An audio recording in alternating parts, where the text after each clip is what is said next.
There you go.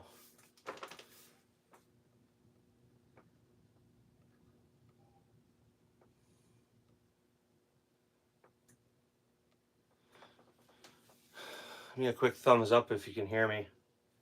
Throw a comment on the chat so I can make sure it's working, please.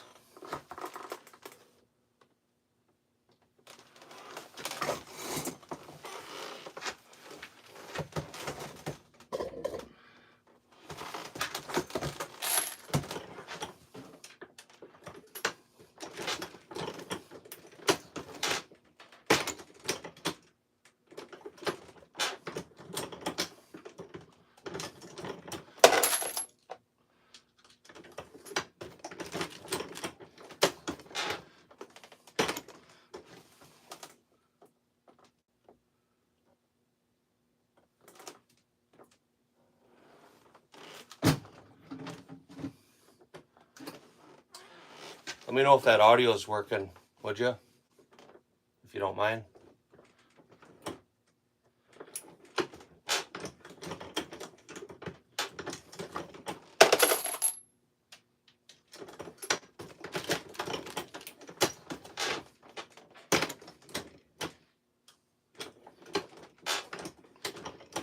There you go. You're able to hear me, I assume?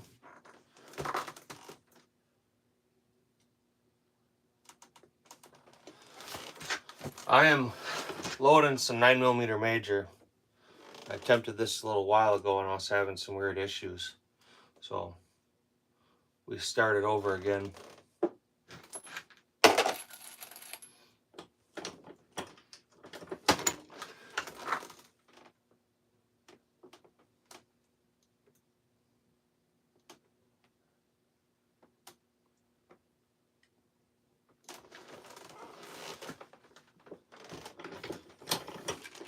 So I don't know if you know what 9mm major is, or if you care. John Wicks, how are you doing, sir? So I have my components, so we're going to load some 9mm major. I attempted this a little while ago, and I had issues with the press. My Dillon's broke. I had my son bring this press back over. I gave him this a few years ago. And until I get parts here for the Dillon, I'm stuck doing it this way. But we have a match, not next weekend, but the following weekend. So I have no choice but to figure something out and make it work. So I can either use this press, or I can go buy a brand new one today, which I don't really want to do, or I load on a single stage, and I'm definitely not loading, 1,000 9mm major on a single stage, plus another 1,000 for the two kids. So this press it is. What's up, Leroy? So John, this is my messy little in-house workshop. This is where I do most of my loading. All my bench work, and it's filthy over there, but all my bench work is over on the other press there, or the other bench.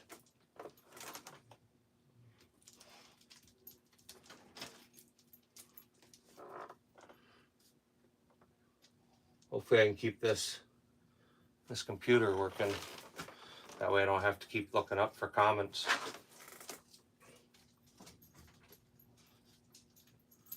So, not really cooperating. Nothing today is cooperating. Everything's difficult. My wife was difficult this morning. Fucking the presses aren't working for shit. The computers aren't working.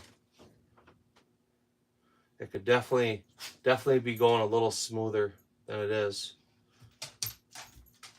Let's try this once.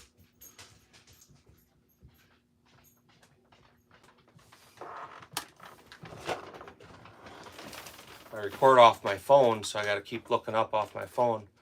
Major.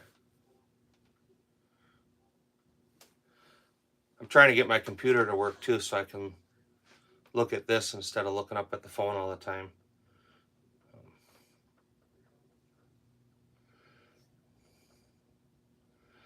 Let's see.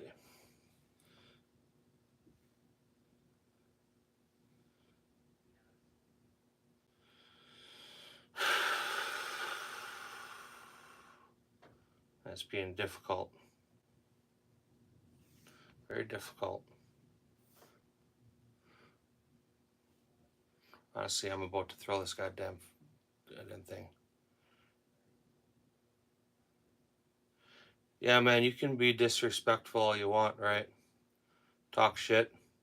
But while you're sitting here watching somebody else's YouTube talking a bunch of shit, sitting in your own chair, I'm actually doing something productive. So, D-Dog, you're a mod. Why don't you kick that little smug fuck out for me?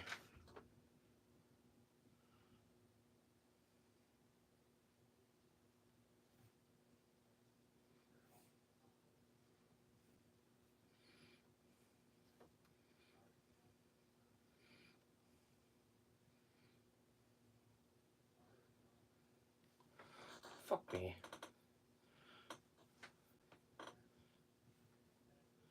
Of course, this ain't working either. Oh, I'm getting so frustrated.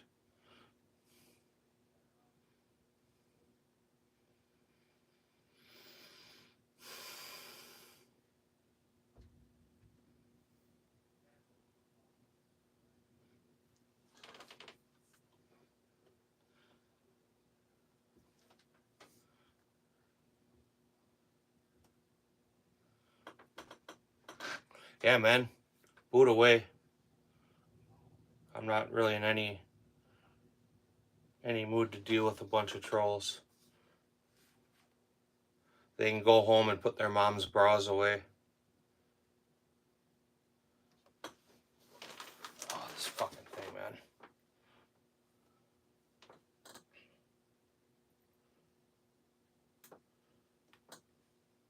This is usually when shit starts getting smashed.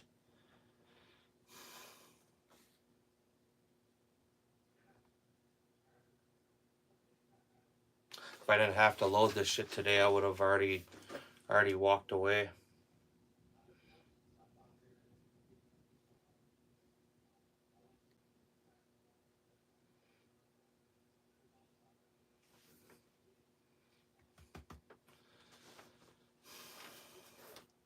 Yep. There it goes.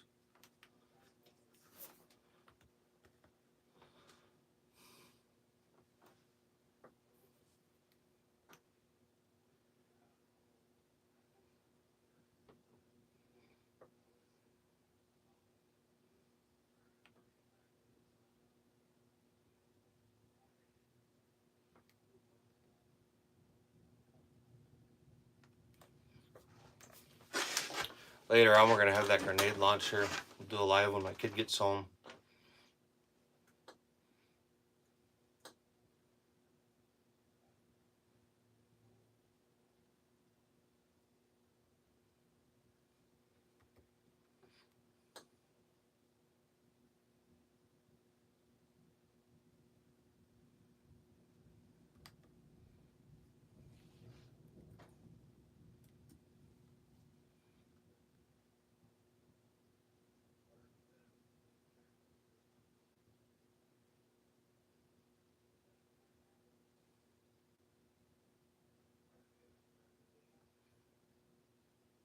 Looks like we got all the little gamer kids in here. Mommy, take your Xbox away.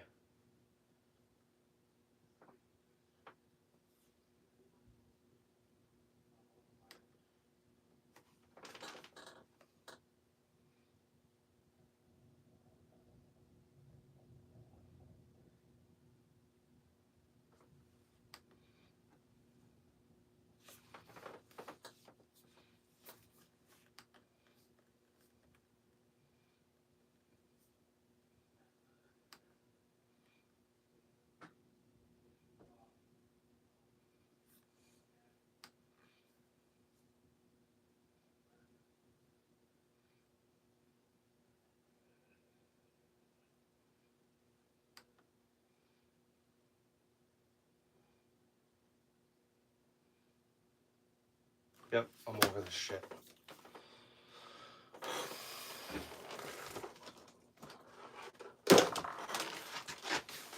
Hey, Woo. I stopped the live earlier. I was having problems with this press. So we got it up and going. D-Dog, though, if you're still here, this is the same press you got.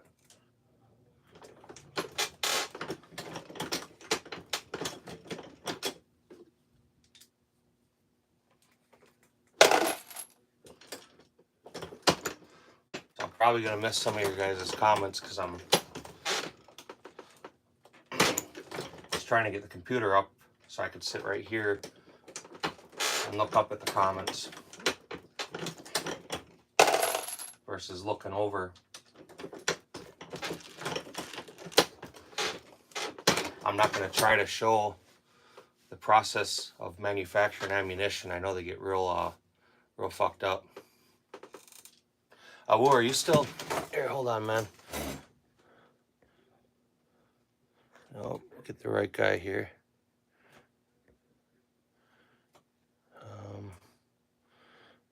That is moderator.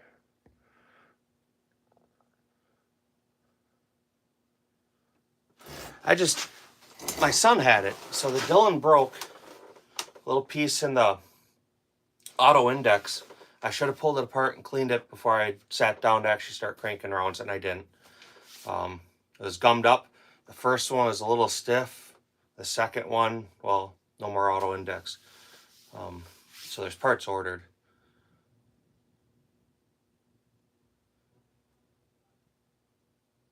So what did you notice?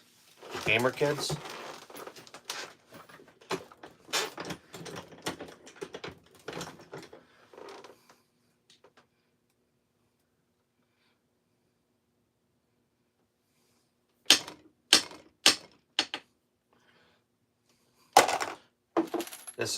This press will work, but it's not the most efficient.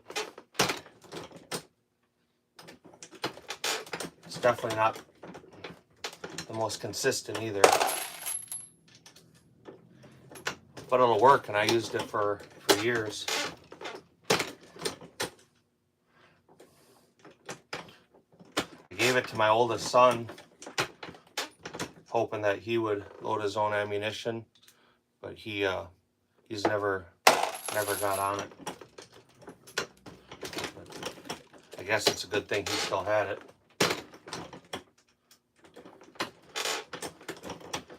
So did you shoot today or tomorrow, D-Dog?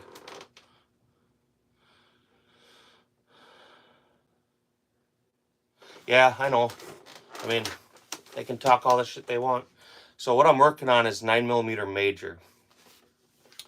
What 9mm major is a 9mm plus P plus plus. So a 115 grain bullet's going to be going about 1510 feet per second. If you put it in your regular, a Glock or something like that, you're going to find out what an explosion looks like real quick.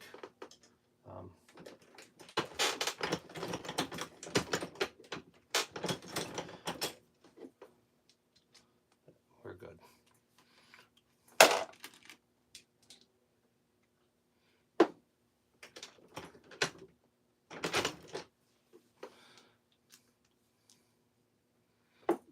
I don't need to quit anything. I'm not doing anything wrong.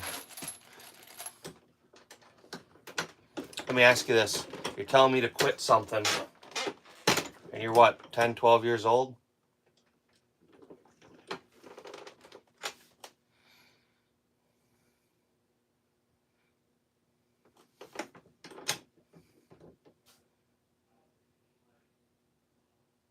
Yeah, so no shooting this weekend.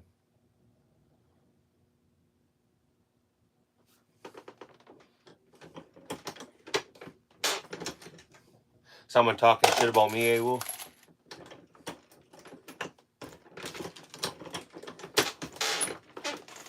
Do me a favor, since you guys are mods, when this little gamer kids start talking shit, click over their channel and tell me what they have on their channel, because we all know it's going to be video games.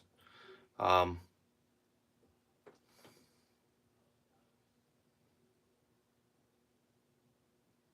I don't load anything for any rolling blocks or antique rounds. All my stuff is modern smokeless cartridges. I've loaded 4570 for my brother-in-law, but I don't load anything with black powder or anything else. D-Dog, I'll show you something here. You'll find this interesting. So, HS6 on a 115. I'll show you this the best I can. Where's the camera? See how full that case is? I mean, she's damn near to the brim. So it's compressed load. HS6 is what I'm using for this. It's gassy, so it works with a compensator. That's the purpose of this ammo, is to make major power factor and have lots and lots and lots of gas to work a compensator.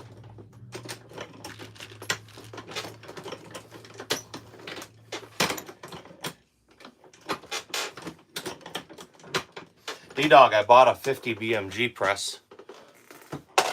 So I got to build a couple, I don't know, I'll probably consolidate a bench, make like a corner bench.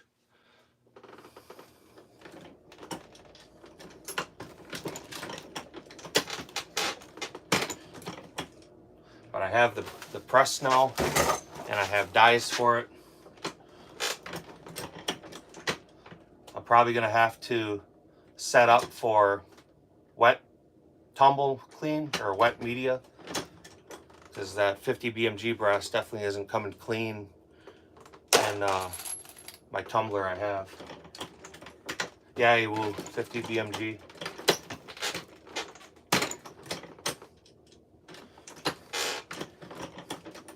So that's setting up to be able to shoot more 600-yard matches with it.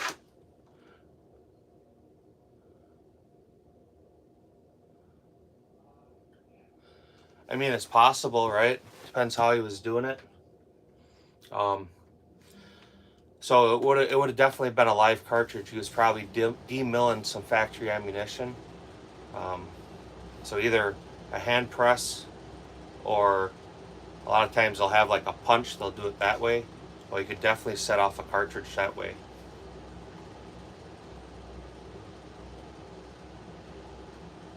Yeah, no slap rounds. So it wouldn't be a big deal to load them, because you're loading them yourself. You know what you're doing. You wouldn't want to buy somebody else's slap rounds, right? I think Kentucky Ballistics figured that out.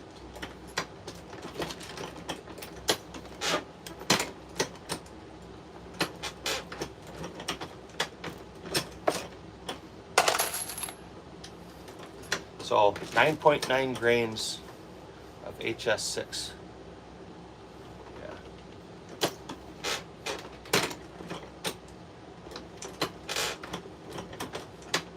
I don't ever shoot anybody else's manufactured ammo.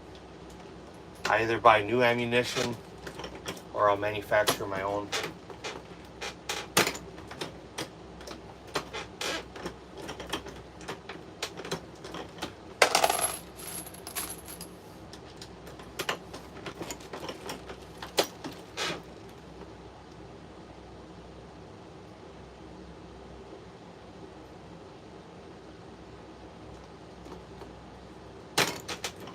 I bet when you burp, it smells like your dad.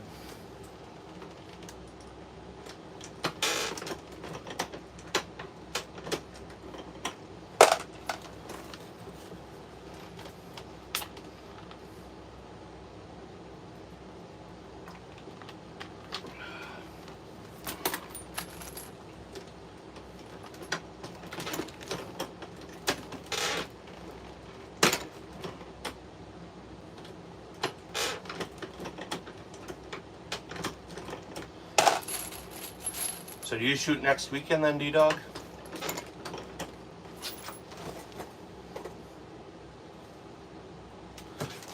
Yeah, I can't pull it up.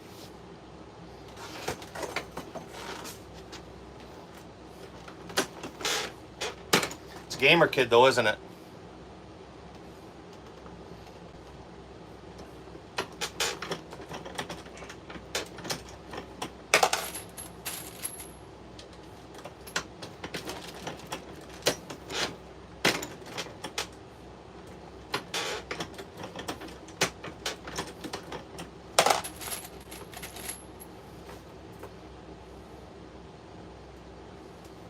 Yeah, probably. It's alright. Little gamer kid trolling because he's got no friends to go hang out with on a Saturday.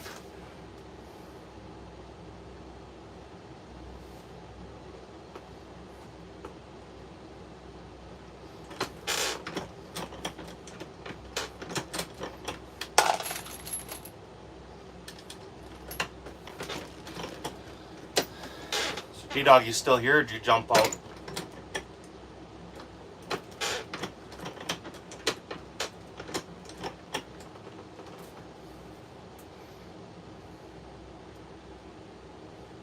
Yeah, that's alright.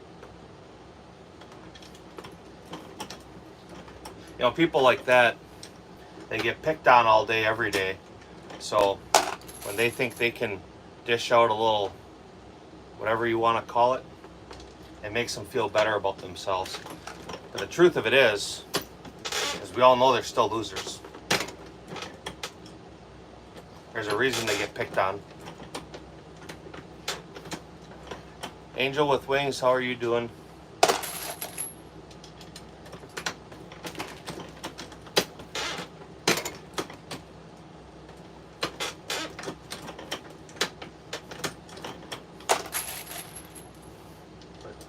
That's all right, man.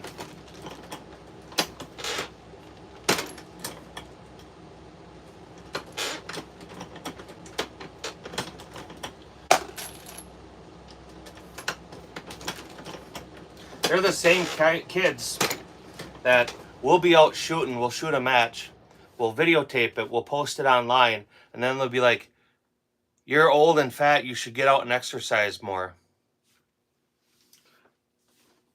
Okay.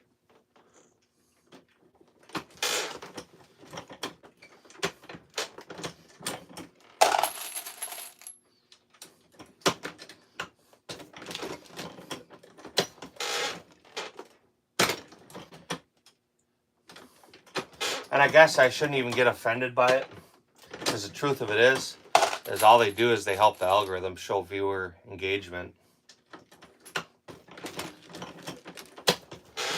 So hey, Woo, later on tonight, we're going to do it live upstairs when the kid gets home. I'm going to put a rifle out there that I think you're going to dig.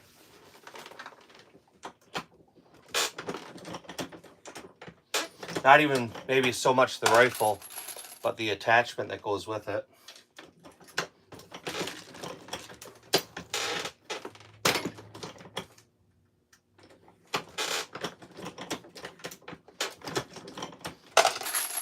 So for factory ammunition for like my kids, it's actually cheaper to buy. It's actually cheaper to buy factory ammunition, but for me it's not. So for me, Corp 2377, I'm using HS6. I'm shooting 9mm major, so I'm running way over a factory spec 9mm ammunition. The idea of HS6 is it's a very slow burning powder, so you put a lot of it in the cartridge. Well, when something burns, it produces smoke, and being the gun I'm going to use this in has a big old compensator on it, I want a lot of gas, a lot of force to push that muzzle back down. So the more powder I get in a cartridge, the more gas it produces, the flatter it stays. So for this HS6, for normal 9mm ammunition, I like 231. I like tight group. Power pistol if you're trying to get a stout round. Them are probably the big ones I use. I use some Acrite number 7 too. Them are good powders. When I can get it, I'll use Unique. Unique's a real fast powder, so you don't need very much of it in a cartridge. It's economical.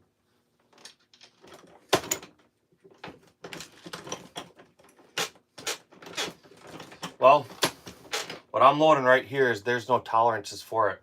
So it's 9mm major. I looked it up earlier for a guy, and if I were loading a standard 9mm ball projectile for just normal 9mm, it's like 6 grains or 5.7 grains, and they'll put roughly book estimates 1188 feet per second. I'm putting 9.9 grains in. So this is a load that I've used a lot of, probably 40,000 rounds worth. So this isn't like I'm rewriting a book. It's been tested thoroughly. And like I said, I've used it. This has been primarily the load I've used for the last year and a half now. So all the load data is worked up. My chronograph readings. So I would, unless you have a gun that could handle it, which most won't, this is definitely not something you would duplicate. Oh, dude, 30,000 rounds is nothing, man. I mean, there's our rifle brass from last weekend. Oh, I'm sorry, 2 weeks ago.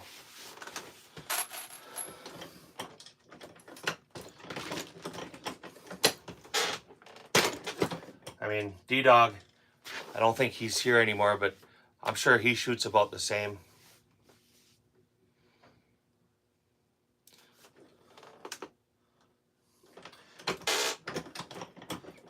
My son last year, I think he shot, I have to ask him, I think he shot a little over 20,000 rounds with his pistol. I shot a few things when he wasn't there, and I went out and practiced a little bit, but that'll probably be about similar to what we did this year. I shot a little bit more last year doing testing. So I use a CZ Checkmate. I can't show you because I'm on a live. If you look on any of my lives, you'll see it's a race gun. It's an open division race gun.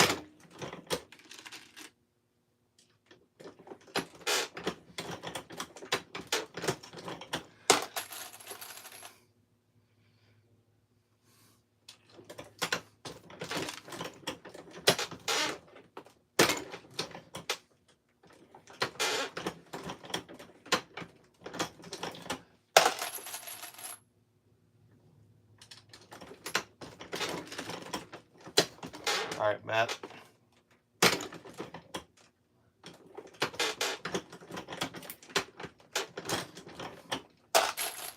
So I had my daughter test some loads last weekend with her shadow system. She's a little girl, and they were gassier rounds. I don't have a Cash App. If you want to donate, you can do it through the Super Thanks or Super Chat. I will be setting up a Cash App here in the future. I have subscriptions you can buy too. I don't really have anything to offer you in the subscription, but it is a way to support. I mean, you're going to support me, but it's going to my kids for shooting, so it just helps with match fees for them and buys components. What media do you use for your brass? Just corn media. I'll either use just a plain Jane crushed corn cob, or I'll mix in a crushed walnut, and I'll treat it with some turtle rubbing compound, and I'll add some new finish to give it a nice polish. But I use that more for rifle. With pistol, I just get clean. I'm not worried about polishing it. I do see hearts, but if you want to support it, you got to double tap the screen. The hearts, I mean, they make me feel warm and fuzzy, but they don't count for a like. Hopefully, Matt, you subscribe to the channel. Yes, that's what I...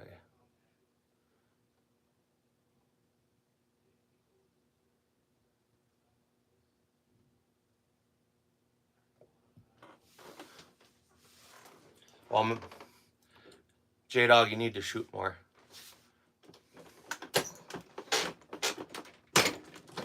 But anyway, after she shot last weekend, and some of this will get worked out in her grip, but the pistol would do a hard nosedive because there's a compensator on there. So I'm going to switch today or tomorrow when I start loading her ammunition. I will switch to a faster powder. I'll probably use tight groups so there won't be quite as much gas. So it won't be quite as much gas, which won't cause that nosedive. I'm going to have to play with loads for her for a little bit to get her something that's real comfortable for her.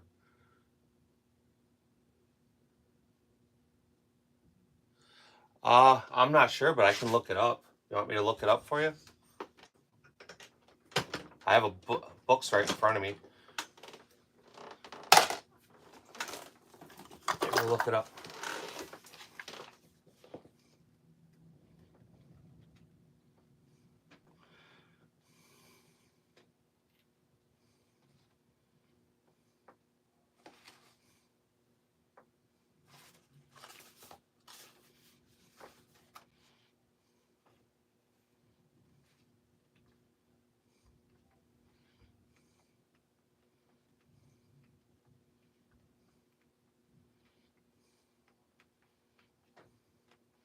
I'm not sure what book the information will be in, so I may have to look in a different one.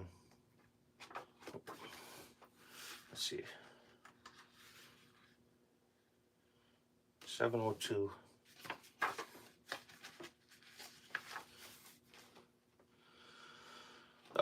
Depending on grain, H110, some Vitivori, Accurate number 9. That's a pretty common powder. You'll be able to find that. H110 is a real popular powder too. Them are both powders you'll be able to get.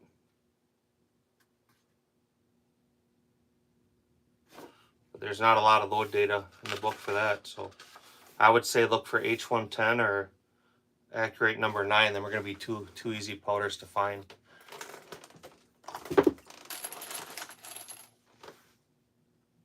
Yeah, no, I already looked it up for you.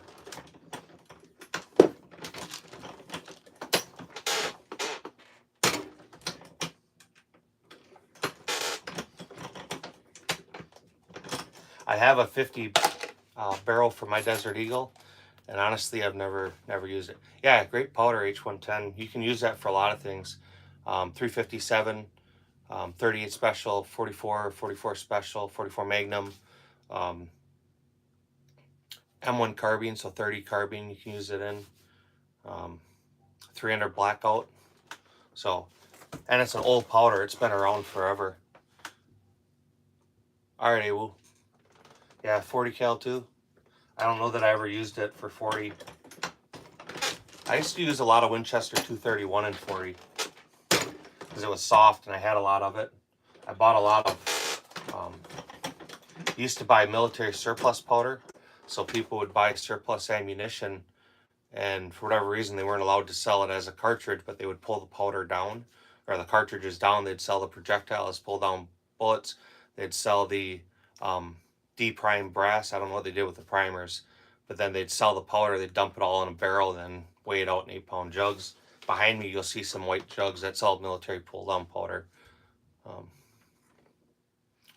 Dick Smith, I'm not sure I ever dealt with you, but if I have, what's going on?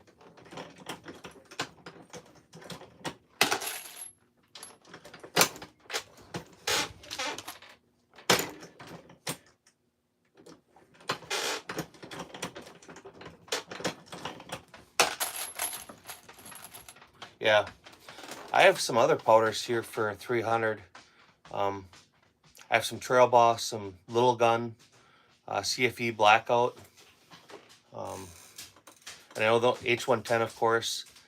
H335, I saw loads for that. I built one for my son, and hoping he would load his own ammunition. But I have, so I bought the cutoff wheel and the little cutoff to cut 223 brass and then size it. But I also have like 400 or 500 pieces of brand new Winchester brass. What's up with that? No, back. You're not gonna come down here. Yeah, so I'm not sure what the burn rate is and stuff. The only powder I have so far for 50 is the Hodgdon 50 BMG. It's actually a powder they make dedicated to the 50. So once I get set up just a little bit more and start cranking them out, then I'll experiment with powder. I wasn't even planning on buying a press yet, but a guy I know got a deal on them from Lee, so it's not like $1,000 press or nothing, but it's going to work. It is a little bit. So I mean, you cut them off, you trim the burr, size them. You know, a lot of people will anneal them then, you know, through a heat process, the necks. But I figured it would be cool to do with my son, something to kill some days. But he's busy, he's young, chasing pussy all the time. So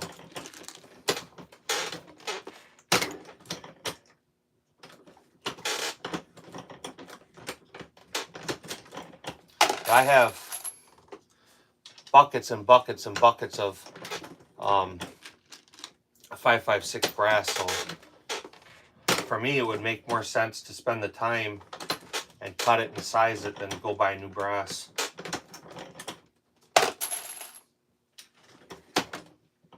Fubar, go lay down. You're getting into shit.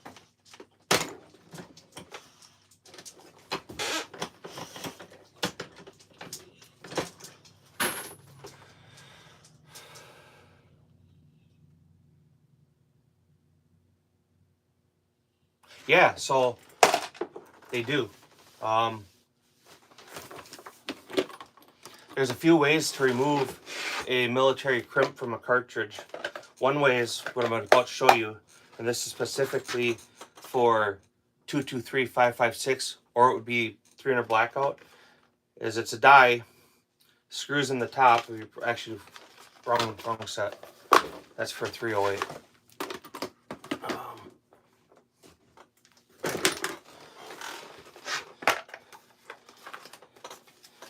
So the die screws in, and then on the shell holder, it's got a piece like this. So how it works is it goes in your bottom shell holder just like this, and then you have your die that goes on top. It rams up, you know, your 300 blackout brass or 556, but it's flared. It's got a bell to it. So when you put it up in the press, it opens that out. Yeah, I did. We were talking about that yesterday. Yeah, I noticed. You must have dipped out for a second, D-Dog. You shoot next weekend now?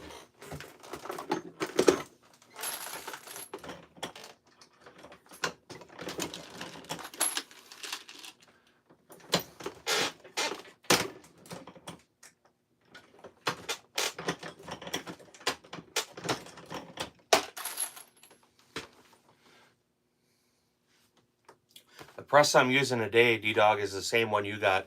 It's that Lee 4000. This is one I gave to my son. But my Dillon's broke, so I either load ammo so I can shoot, or I can wait for parts to show up and then hope I have time. What's up, Philip?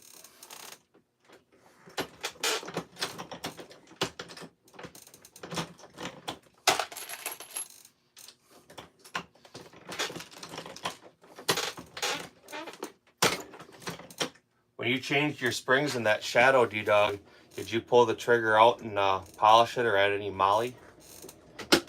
If not, you should consider that. You'll get a good, probably another ½ pound, maybe even a little more off just adding moly lube to it. They're pretty simple to take apart.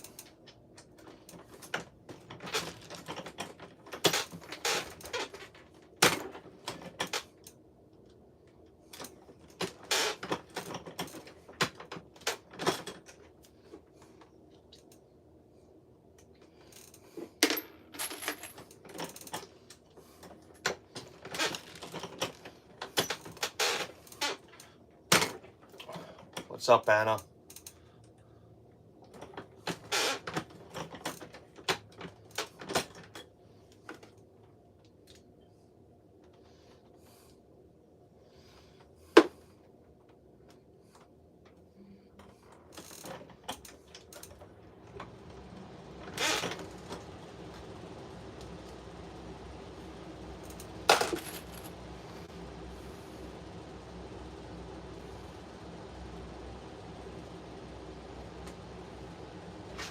No, I haven't used any gelatin. First outdoor match scrolled up on me. Yeah, following weekend is our first one.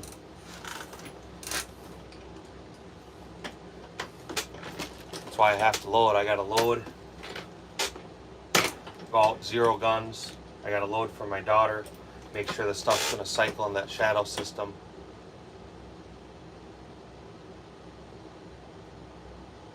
Yeah, well, I mean, if I can do it, anybody can do it, right? Always use a case gauge, check your ammo, right? As I'm dropping live ammunition on the ground. I don't even know where it went.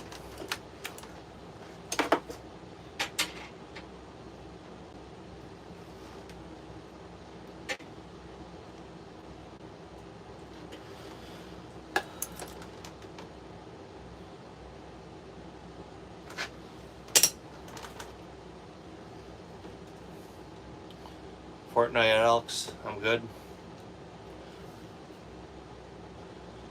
We shoot USPSA. I shoot open division. D-Dog Tactical's in here. He shoots the same gun in open division. My son shoots Tactical Sport Orange. He'll be competing in limited optics this year. My daughter, this will be her first year of pistol competition. She'll be shooting, unfortunately, she's going to be shooting an open division. She's got a Shadow Systems MR920P Elite, so it's got a comp, which puts her in open division. It's fine. She's 11. She's not there to win it. She's just there to shoot. So being in the wrong division for her isn't going to matter. D-Dog, you see our memberships went up? They raised the price for USPSA memberships.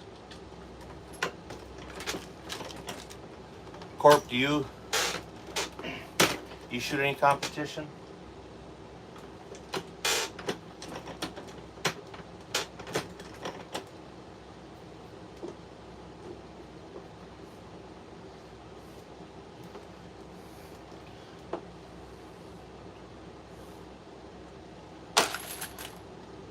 Cone, what's going on?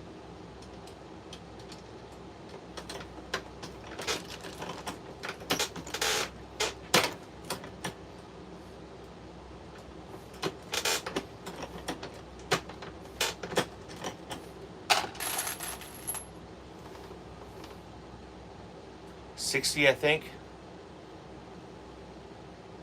Did it go up? I thought it was still $40 last year. Hey, Woo, no worries. It wasn't $60 last year, was it? Or the cut-in, I'm pretty sure it cost $40. I renew beginning of April. Our stuff expires in May. I'm pretty sure it was only $40 last year, or what I paid. Maybe I'm wrong. I think $60 is a little too much, considering they don't really give us anything for that. Oh, okay. That was $60. When, what month did you pay?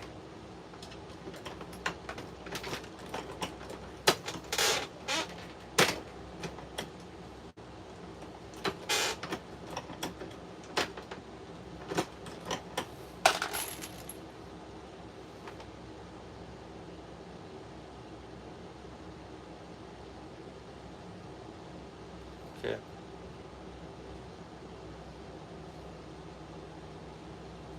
Yeah, man, no worries. I'm just getting them hours in. I could sit here and do exactly what I'm doing and get no time in, or I can put the camera on and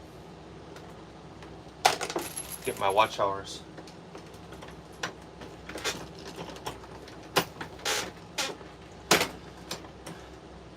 Provided I don't get any strikes between now and then, another 2 weeks or so, maybe 3 weeks, I'll be fully monetized on this channel. And I keep doing the lives. once we're fully monetized, we'll drop some videos. But I don't want to burn through all the content I have for nothing.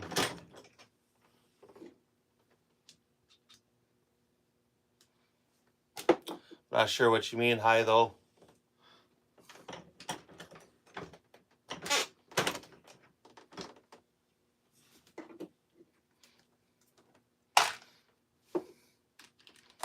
Yeah, man, no worries.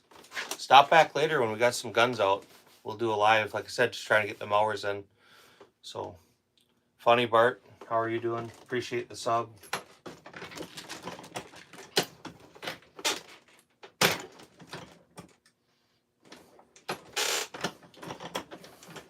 You know, D-Dog, this is the part people don't see. They see you out shooting, and they don't realize the time you're at home doing live or dry fire. They don't realize the time it takes you to clean guns, or load your ammunition, or any of that.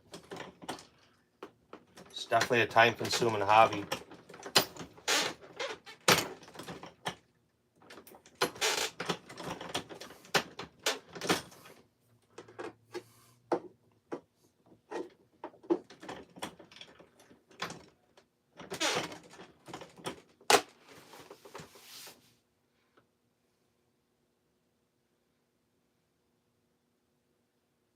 Arizona Kid, how are you doing? We had people last night in live asking about holsters.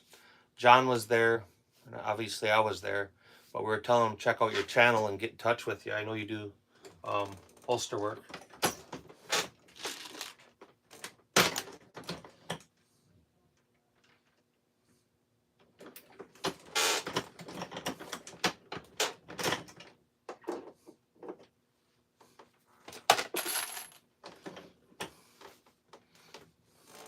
Them lives seem like that's the easiest way to do it.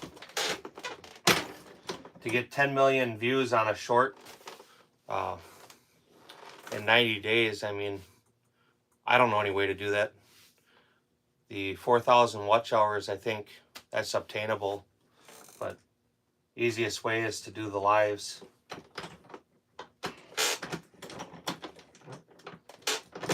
I've been trying to get D-Dog Tactical, who was in here or still in here, to do it, and same with that John.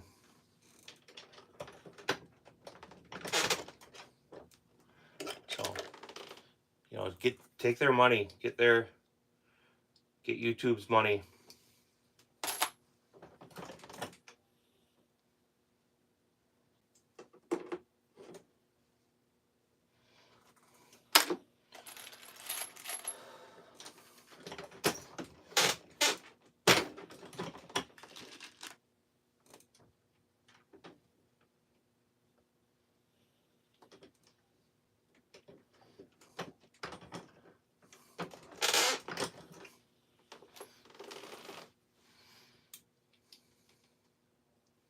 How are you doing?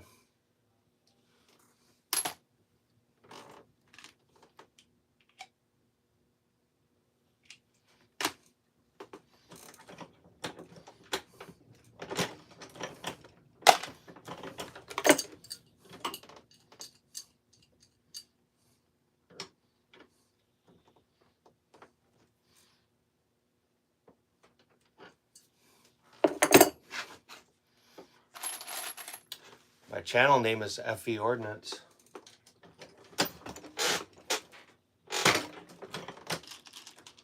What's your name?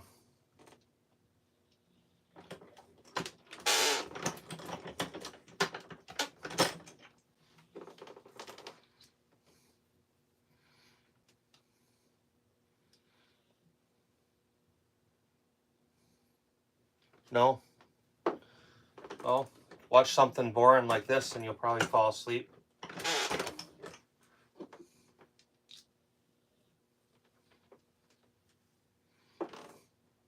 So if you want to like the video, you got to double tap that screen. The hearts and the smiley faces and stuff are cool. I see it, but it doesn't actually count for a like on the video.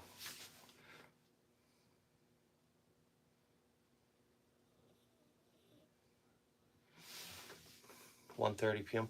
Where are you at? I mean, that's the other side of the world for me.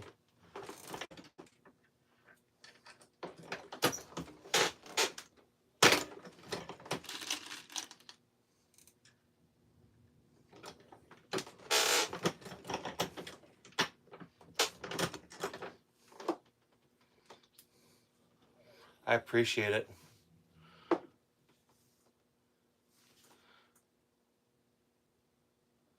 Oh, you said 1. Let me go back here. I thought you said 1 a.m.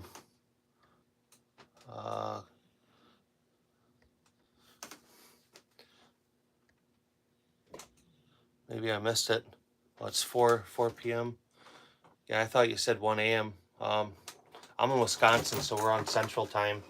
So for me right now, it's 3 o'clock.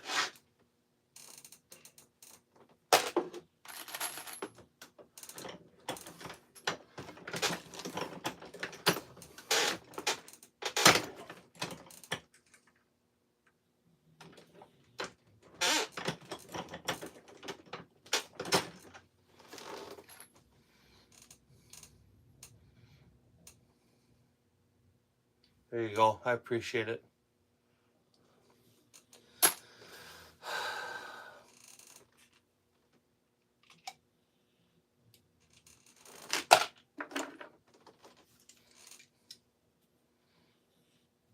I don't know what that means. Yeah, no worries.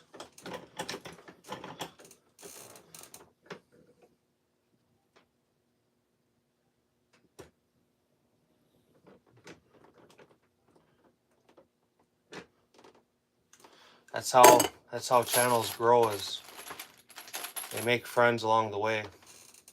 I can't search up Sigma, I'm on a live.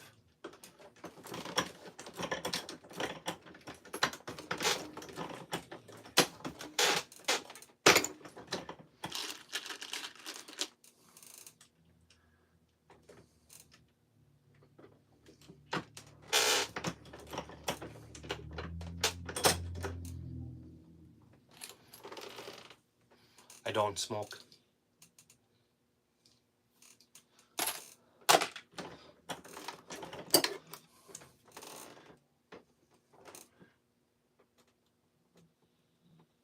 Fuck.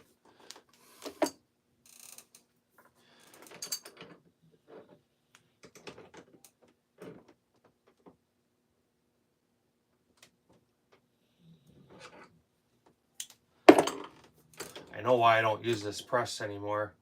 It's hard to keep everything in adjustment. It just wanders. Gotta pay close attention to it. All right, well, hopefully you get some sleep.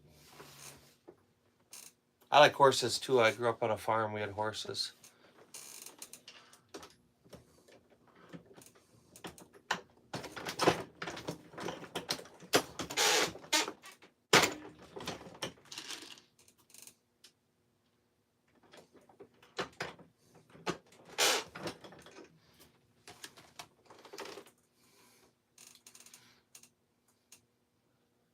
Yeah, it's...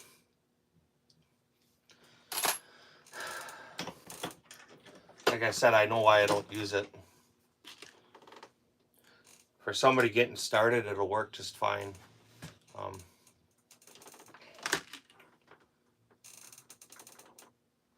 But it's definitely not my favorite press. So...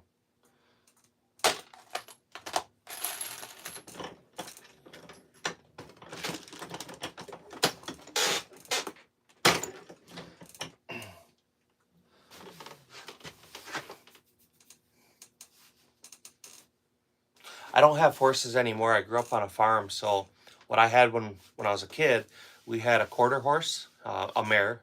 We had an Arabian stallion, and then we had a mix between the two of them. It was an Arabian quarter horse filly, a mare, and then I had a Shetland pony and a Welsh pony. But yeah, I had horses. Believe it or not, I was like a little cowboy, man. I was a good old boy growing up. We had horses. Of course, we had animals, right? It's farm, but we had horses. I had dirt bikes and guns. So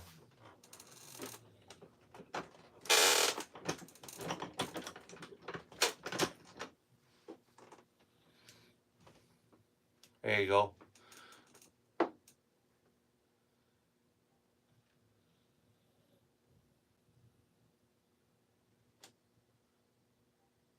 Everyone keeps. It's cool. For pistol, I got a Dillon 750 XL, but the shell indexer broke on me this morning. So my son brought this Lee over. I gave him that a couple of years ago when I got the Dillon. I gotta order parts. So until they get here, that press is out. Not this coming weekend, but the following weekend, we have our first match of the year.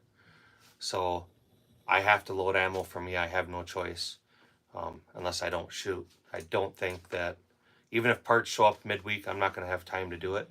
And I want to be able to go out and test next weekend, zero my pistol, make sure it's good to go for the year. And I need to get my daughter shooting just a little bit more. I go buy factory ammo for her, but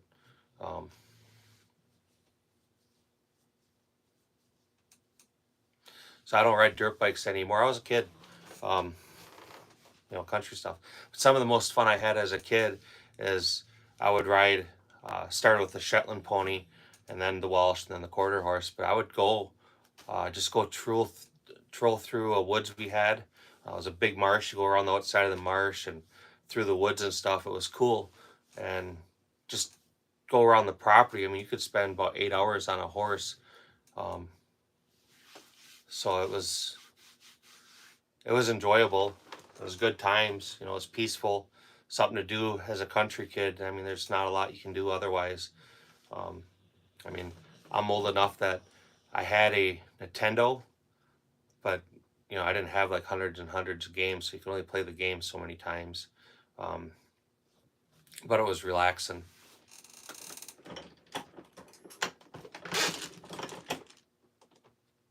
You didn't hurt my feelings at all.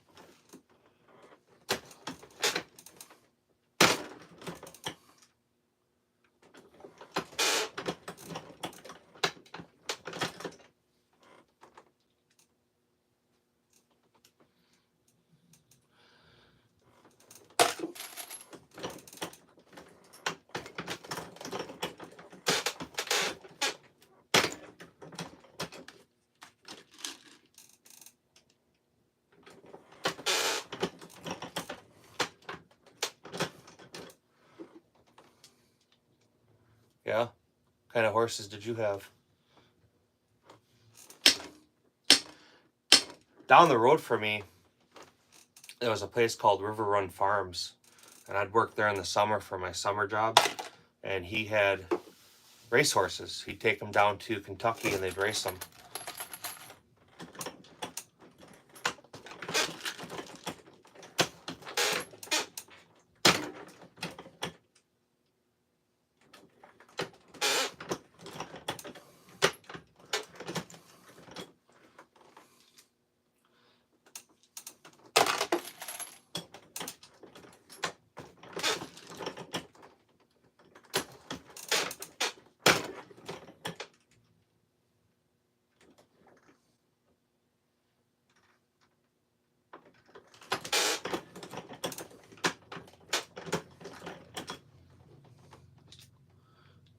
He wasn't like winning derbies and stuff, but I think was his hobby. He was a prison guard full time, and he had that horse farm for an escape, a release.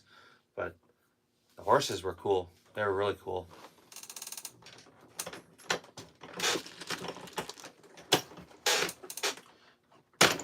Like with dogs and stuff, you take two males, two male horses, two stallions, and you put them together. They fight, they like brutally. But he had two that were born at the same time. He had mares. They both foaled at the same time. So these two stallions grew up together, and he could put them in a run together, and they would play. I mean, it looked like they were fighting, but they would play and play and play for hours. Some of the coolest shit you've ever seen. The press I'm using right now is a Lee 4000. Not a great press. My Dillon's broke, so I'm using this. Quarter. There you go. Quarter horses are good horses, man. They're good for barrel racing. They're good for pleasure riding. They're good for roping.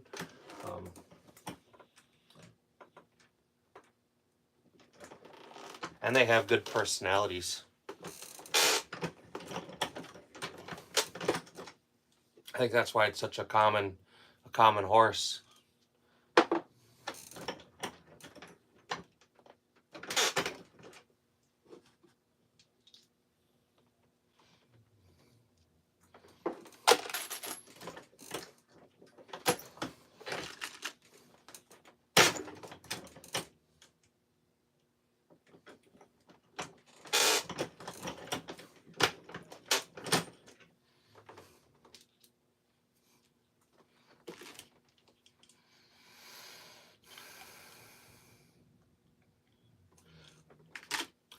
Well, thing with horses is like anything. If there are loud noises or motorcycles or gunshots, they get used to it. So, I mean, I had dirt bikes. We shot guns, tractors, farm equipment. They were good riders. We could ride them down the road. We'd ride them into town and stuff. Usually a few times a year. So they weren't flighty, I guess is the word for it.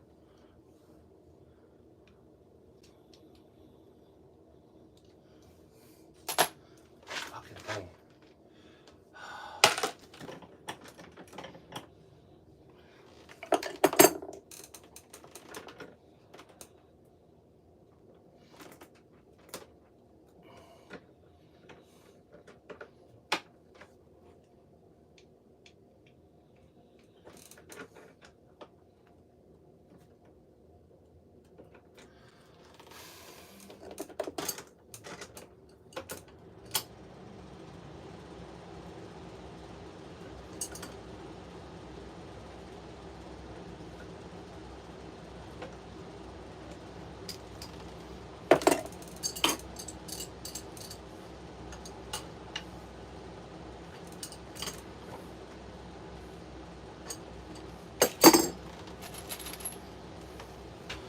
I do miss riding. So before my mom passed away, the last thing she had a bunch of mini ponies, and they were trained for pulling buggies. And I used to go out there with my kids who were younger, and we'd go tool around in these little buggies. That was really cool. You know, I'm older now, so to get up on a horse, and I'm fat, really, I don't want to do that. It's a good way to get seriously hurt.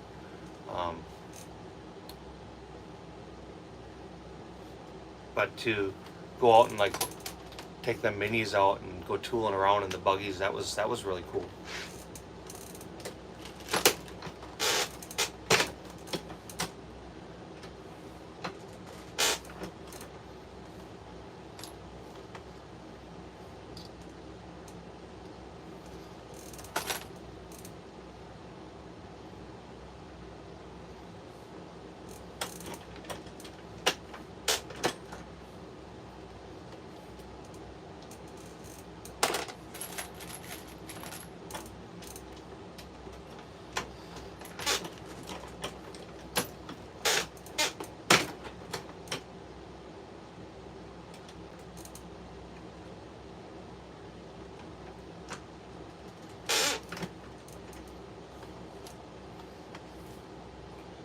Paintball, how are you doing?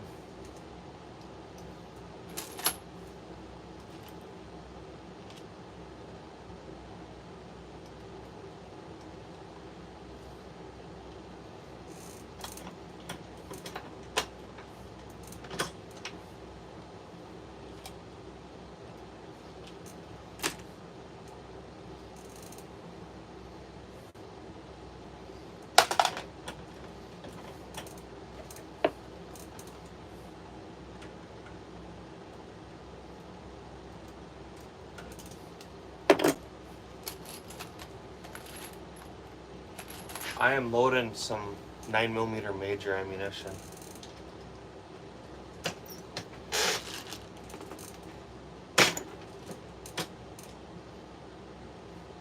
I do a little competition shooting, so our first match of the year, outdoor match, is in 2 weeks. So if I want to shoot, I have to load ammo. And I want to shoot it, so I gotta load ammo.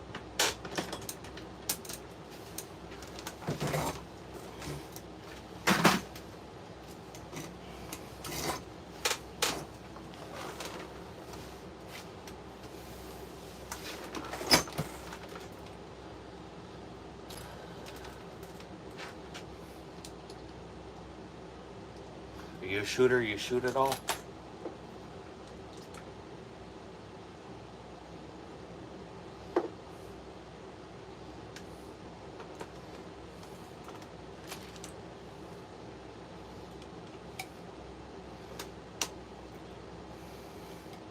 Gojo, how are you? What's big on a Saturday for you? Melissa, how are you doing?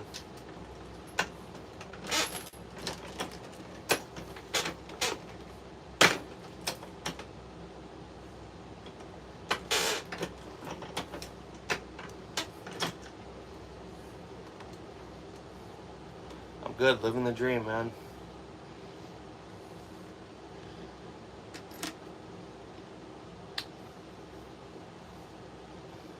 I am loading ammunition.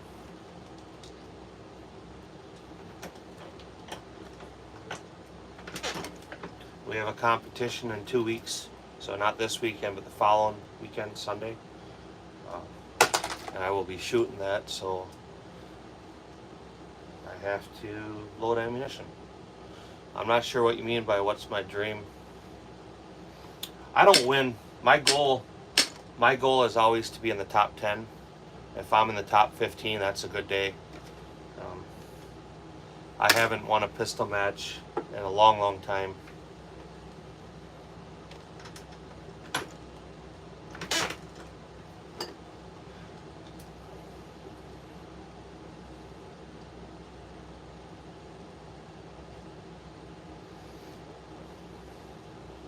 So, if you go shoot a competition and you're in the top 15, you're doing pretty good.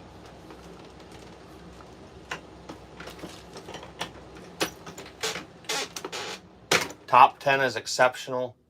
Top 5 is everything went right. There's a lot of things that can go wrong. A lot of little mistakes that hurt.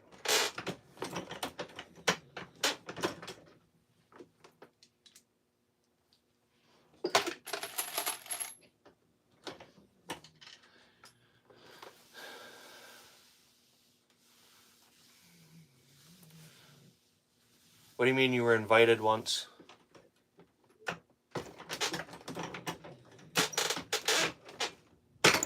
To go shooting or to shoot a competition?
Jay Lee, how are you doing?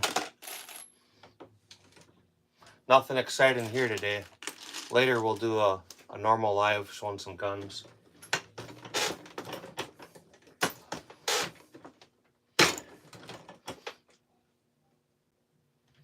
What's big for you on a Saturday?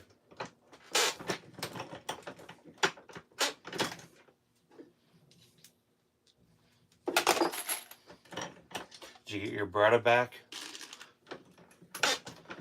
I know you said you were getting it ported.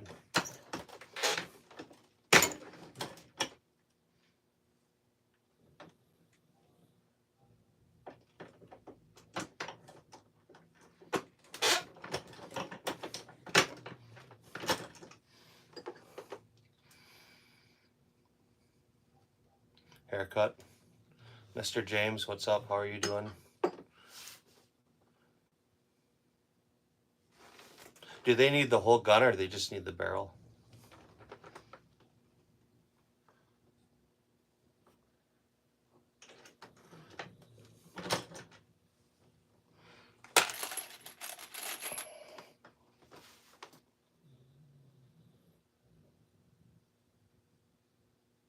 There you go. Which one? The original ones?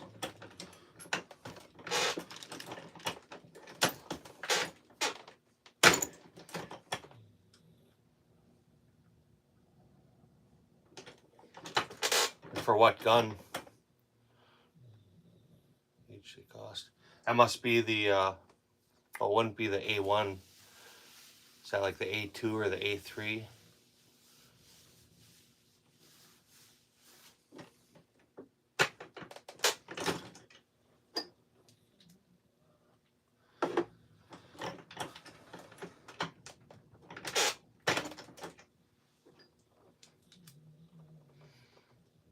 Picatinny ones for AK pistols. There you go.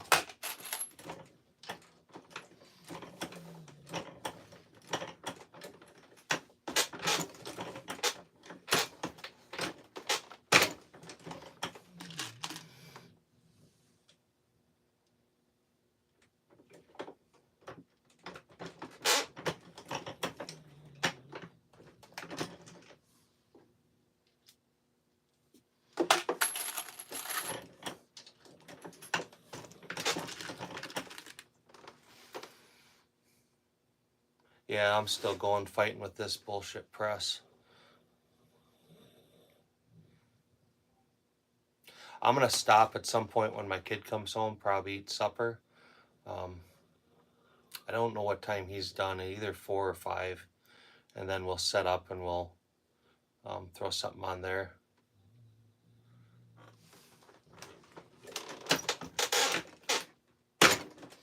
Why don't I get these hours in?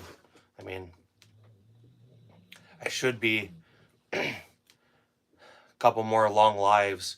Probably middle of April, we should be fully monetized. Unfortunately, to get the hours, you got to do the lives, right? I'm not the guy who's getting, 100,000 views in a live.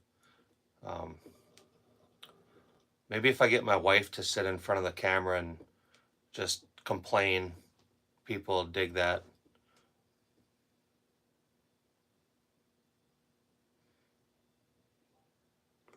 For the AK, talking. Chinese again. I don't know what you mean about, you must be talking about Jay Lee's comment. How are you doing, William?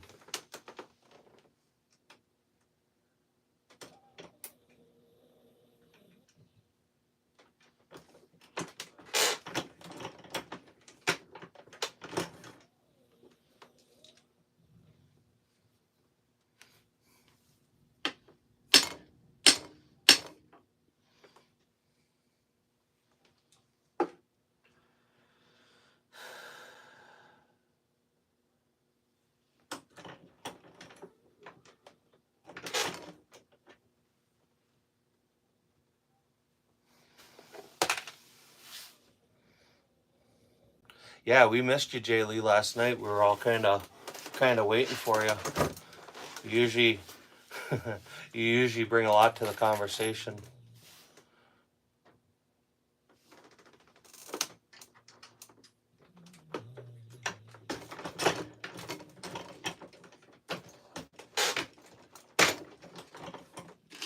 I had a bunch of trolls when I restarted this one, man. Like, for a good half hour, 45 minutes, nothing but trolls and haters. Jenna, I'm good. How are you?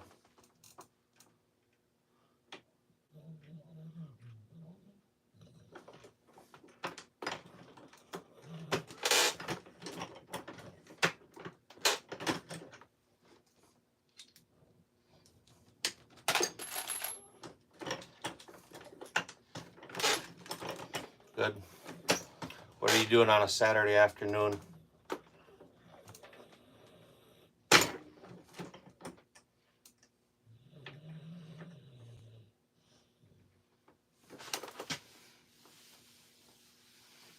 Go, Joe. I think I already saw you, didn't I? Weren't you already in here? But in case I missed you, hi again. Yeah, mine's horrible. Mine's horrible. I should have pulled that Dillon apart and cleaned it before I tried using it. It's been a while since I used it. The first press was hard, and the second one, whatever. It's my fault. Well, I mean, Jenna, glad you're here. I'm loading ammunition, but if you want to have a conversation about something, we can chat. I don't know anything about makeup. I don't play video games.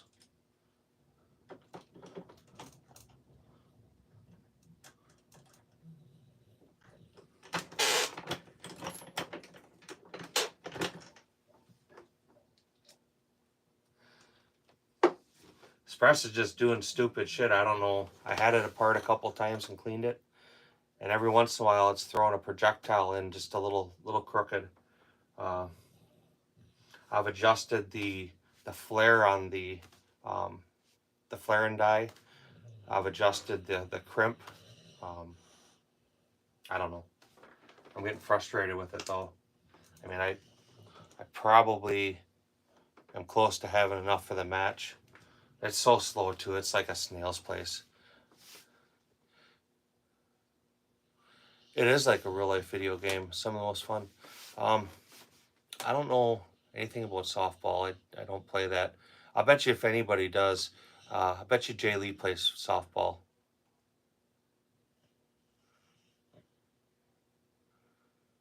$4,500 on the slots. Yeah, that'd be badass.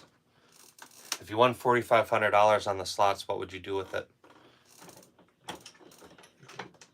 I think that would be a good deposit on a Infinity.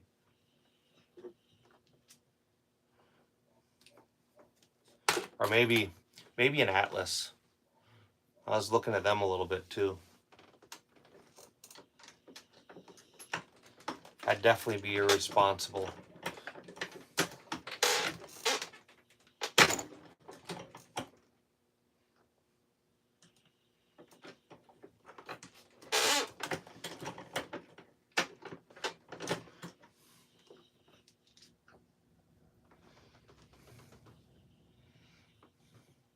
Buy a micro Draco and some weed. Right the fuck on. Just buy the micro Draco and rob the weed guy. Better yet, go hit the weed guy up, steal his Draco, and then go back and rob him. That'd be the way to go. Strippers and cocaine, absolutely. Cheap hookers, good cocaine.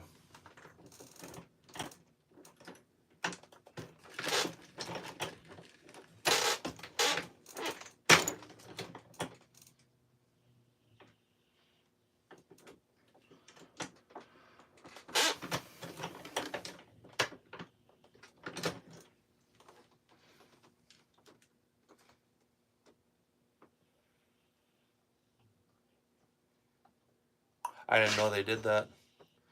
I used a high point once to rob a guy for his Glock. Now I have a Taurus and some crack. There you go.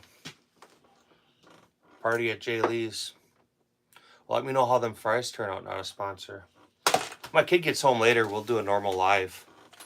I got something interesting to put on the table today.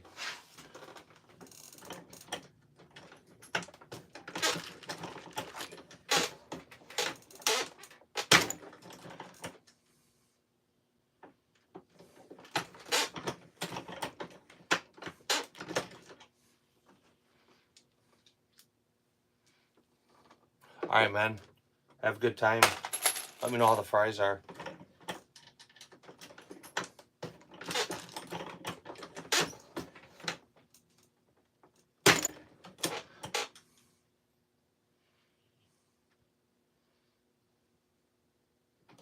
One thing with the Starline brass, when you guys are loading orange smoke, catch you later.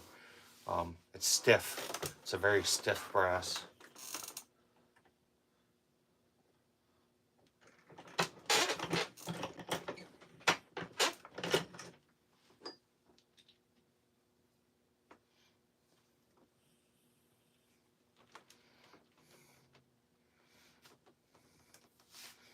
I've never heard of Raising Cane's. Oh, alright, man. Hey, did you get that number, Orange Smoke? I left it in your comments again.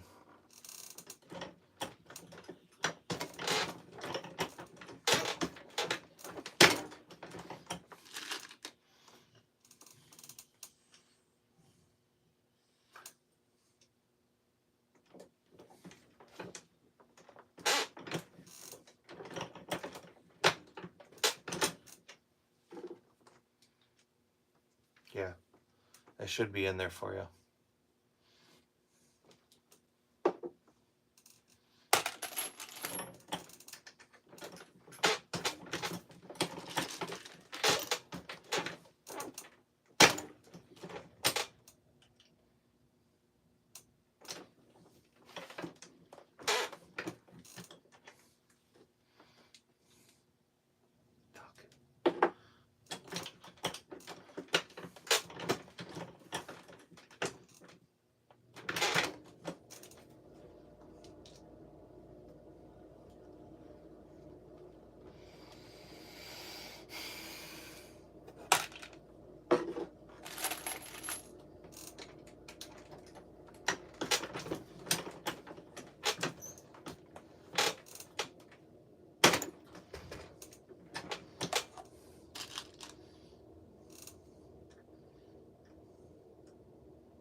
Last one I see the comments was, alright, well, we'll do this.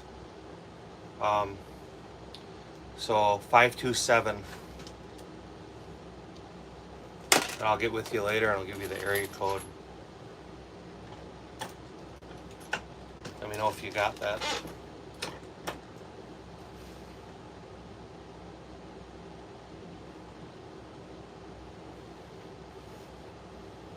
Did you get that 527?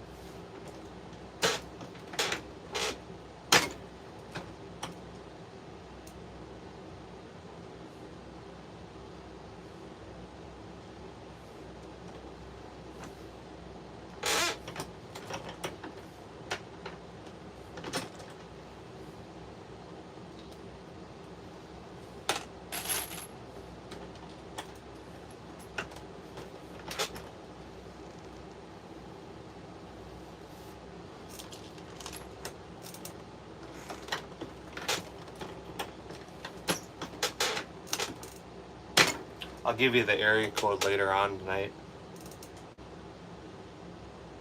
I mean, it's not like it's super top secret, but I don't want like random people knowing it. It's a way they can find you, right? Put your family in harm's way, maybe.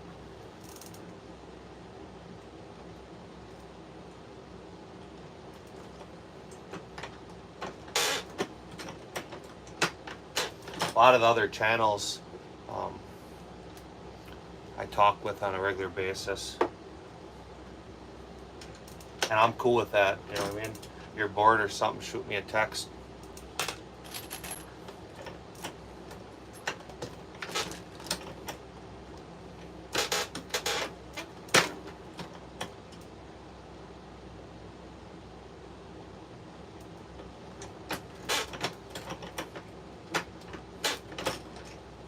I think D-Dog and Ammo are the two I talk to the most.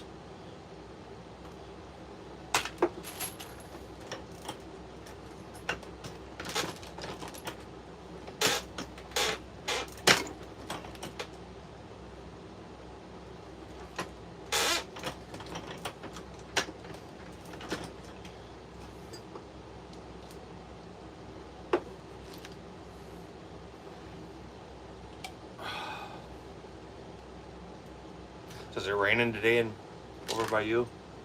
It's been raining off and on by us. I should have went shooting yesterday. I didn't.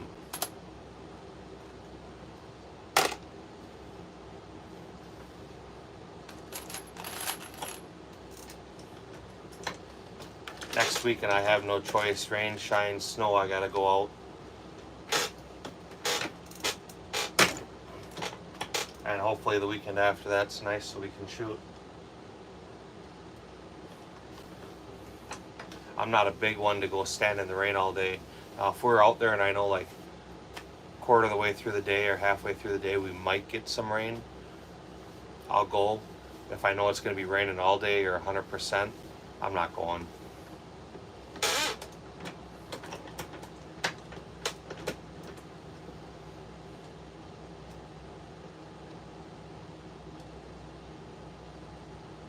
Yeah.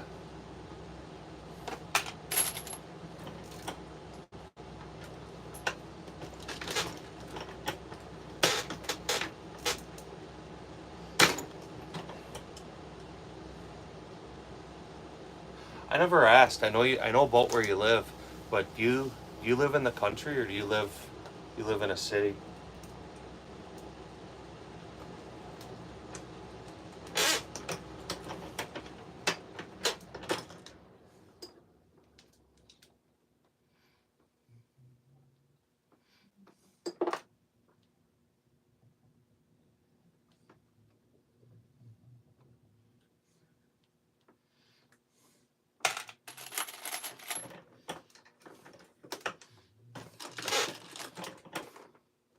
In the city.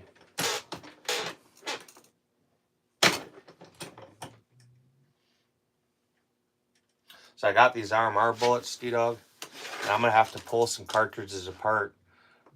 But I don't think these are the same ones they were selling me. I think it's got a different profile. I had to change my overall length, which is concerning. But I noticed when I was looking at the bottom, it looks like there's a whole lot more copper around the lead core. So when my son gets home, I'll have him go and grab me some of my major that I was using last year, and I'll pull them apart because I'm pretty sure it's a different bullet. So for these right now, I'm at 1.145. The same bullet, or supposedly the same bullet I was loading last year, I was at 1.150. For my backup checkmate, I got to do 1.142 is the longest they can go. So what I usually do is I'll load a couple hundred for the backup gun, and I have that with me. And then I'll load up the other 700, 800 for my main gun. Yeah, it's going to be too long. You're going to hit. Let me show you.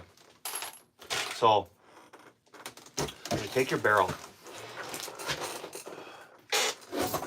my leg here. You take your barrel, all right? I actually have both barrels. The silver one is from my primary gun, and then the black one is from my backup gun, and they're cut different. The chamber in them is actually cut different. Both barrels coincide to the ones that are in the guns, so I can use these to set an overall length. And what you do, let me get close so you can hear this, is you take your bullet, get the camera here, and just try to listen. Hear how it kind of makes a plunk sound? You hear that? And then you take it and you spin it. And it should spin freely, and you should get a nice plunk sound. You want to load it long enough to where it starts to make contact, and then just slowly back it up. So this is cut to the same diameter as the barrel that's in my primary gun. This is cut to the same diameter as the barrel in my backup gun. Sounds similar, but it's not quite, right? Hear how it's not. I'll show you. You hear the sound difference as I drop ammunition. And I'll show you. That's what they refer to when people talk about the plunk test. And then again, in the backup barrel for my primary gun, it'll spin freely. You just put it in, there should be no resistance. Now, in my backup barrel, my backup gun, that hits. I can't even turn it. It's making contact with the rifling. Another way to check your length, and I'll show it here, is you just take a Sharpie and you color your bullet and you put that in and you'll feel it twist. I'll set this up earlier and you'll see where it makes contact. You can see, get it here in camera. I don't know if you can see that. There it is. You can see that red line. Well, that's where it's hitting the rifling. So when you load it long and then you back it up till you get a good plunk, which that isn't, right? Here, versus, I'm sure you can hear that difference, right?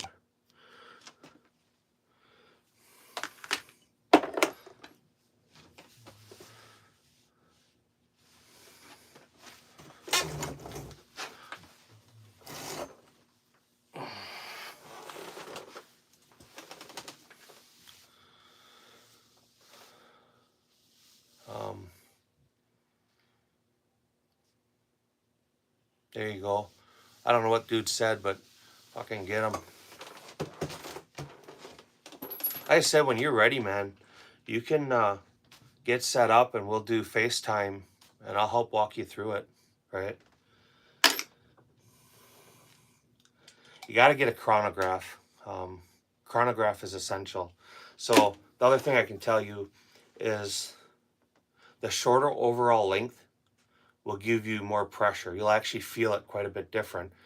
And it takes less powder to get the same velocity. The longer you can load it, the less of a pressure spike you get, makes it a little bit smoother. But the longer it is, you need a little bit more powder. So when I load, when I switch over to load that couple hundred for my backup gun, where I'm at 9.9 grains right now, I'll drop down to 9.6 and I'll be damn near the same velocity.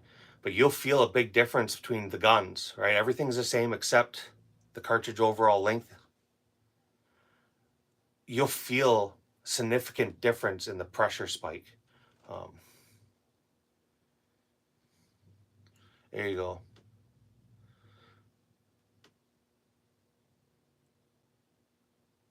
Yeah, it is. The longest you can go. And then I got to think, I don't have a magazine in front of me. Let me see if I have one on the other bench. I might.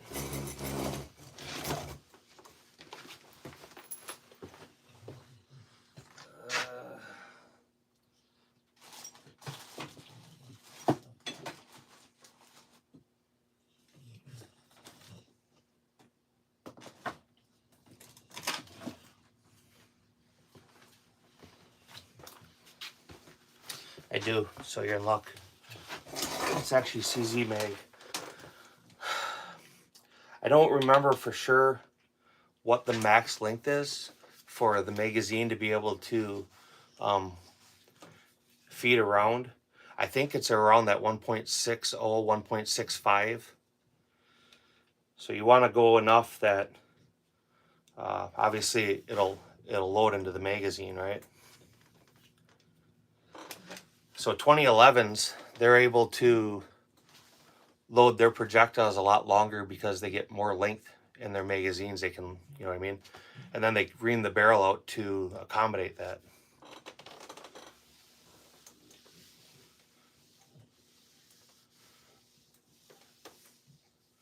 Can't really go wrong. I'm not sure what that is.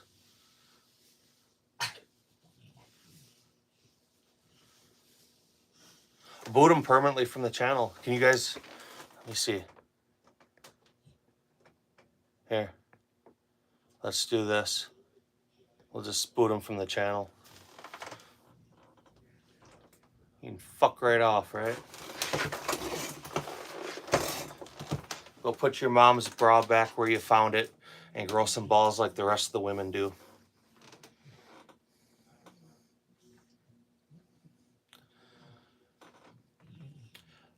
I think 6.5 Creedmoor is a good cartridge for accuracy, but it definitely doesn't have the same knockdown power 308 has. I don't know when that comment was from. Oh.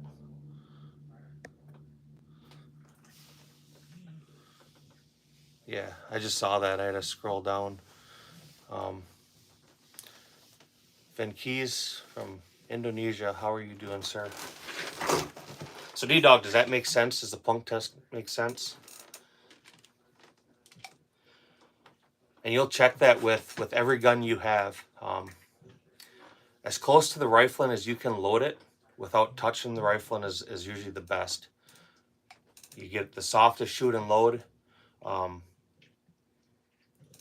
So I guess that's about all I can tell you.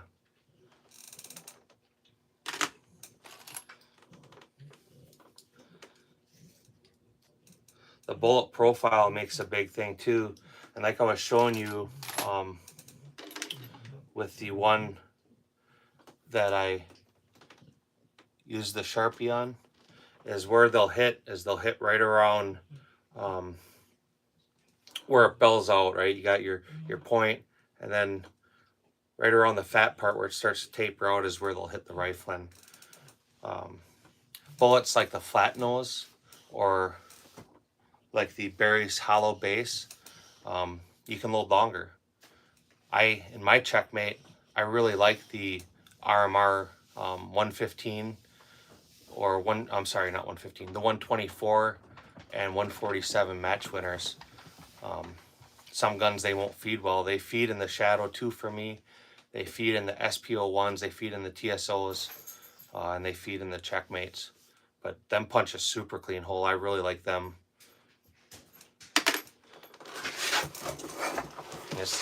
Basically, it's a wad cutter bullet, right? So in the Shadow system, they feed. In my Glocks, they won't. In Berettas, they won't feed.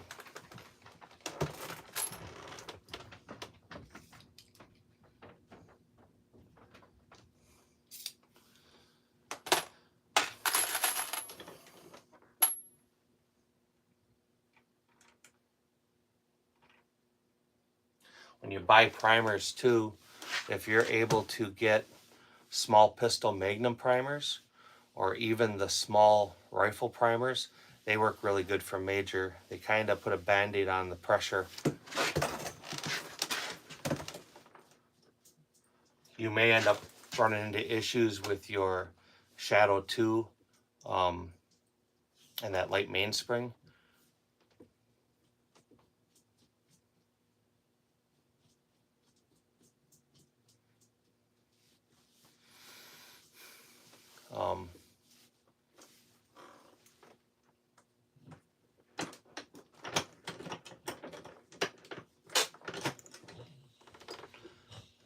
I guess what would the best caliber be for trolls?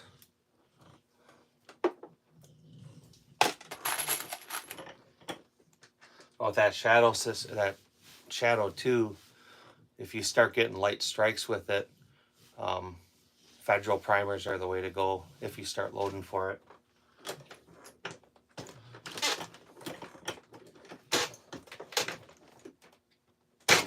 And my testing too, the federal primers for major always give the best deviation.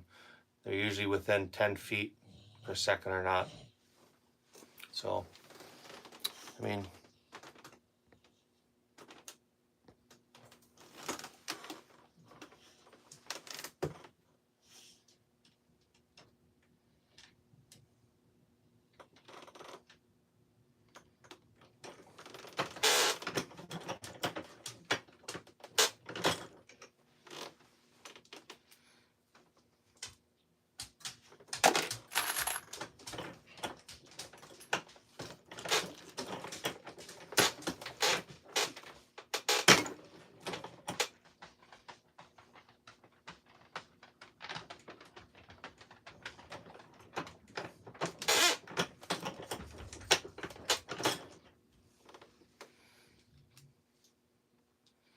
all kinds of people getting kicked out.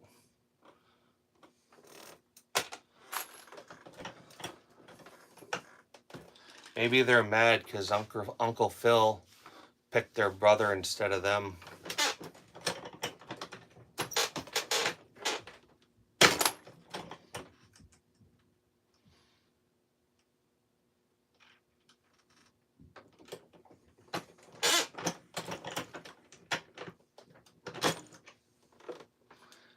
See, it's funny because I'll save like a lot of them comments and trolls. I'll delete, and then I'll wait a few months and I'll go to their channels and I'll troll them, right? And then they cry, "Oh, you're picking on me, I'm reporting you." And I don't do it from this channel. And I just laugh because, or you get the, "I don't troll anybody, why are you picking on me?" Yeah, you don't troll anybody. I like to, and I'm horrible, right? So a lot of these guys we know are gamer kids. I'll go through their comments and I'll find their friends and I'll find their family and I'll troll them too. I'm horrible. I give back what's given to me, and I shouldn't. I should be better than that. My wife gets really mad at me when I do it, but I'm sorry. You know, everything a person does in life has consequences. You be cool and respectful and you treat people like you want to be treated, you're going to get that in return. But you want to be that little disrespectful shit, I guess, you know, things have a way of circling back around. What's up, Leroy? Go, go, go.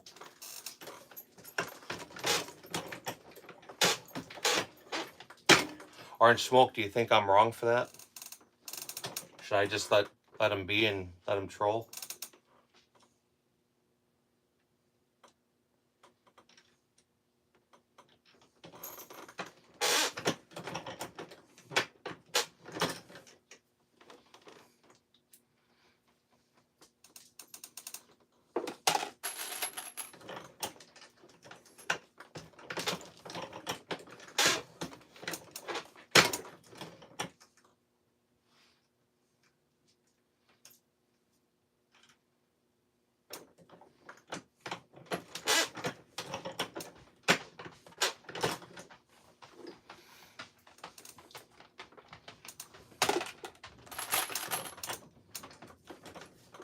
You know, it's funny too, like, I had a couple guys that I went back and had discussions with this last week. And I told them, I said, "Hey, I'll be live. You want to know why I came on here because you don't remember? You know, come on the live and I'll tell you." Oh man, chili dogs. Right on. Yeah, some of them are, you know, there's a difference between trolling and just joking around, and then there's a difference of my life sucks, I'm miserable, nobody likes me, I play by myself. My Uncle Phil chose my brother instead of me. There's blah, blah, blah, blah, blah, blah, blah. You know, they get what they deserve. You know, they're the same ones, like I said earlier, they're the same kids that sit by themselves at lunch. They do the video games, but nobody will play with them.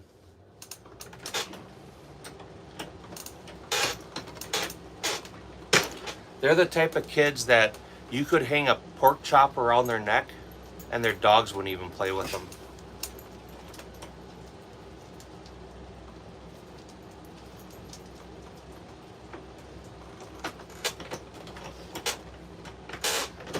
Maybe though right now I'm just showing my irritation with them, right?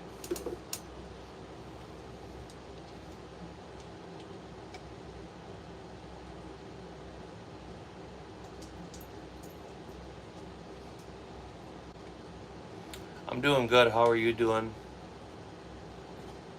No, I'm not showing any presses. It's YouTube's weird about reloading ammunition. What I'm loading is a 9mm Major. I don't know if you're familiar with 9 Major.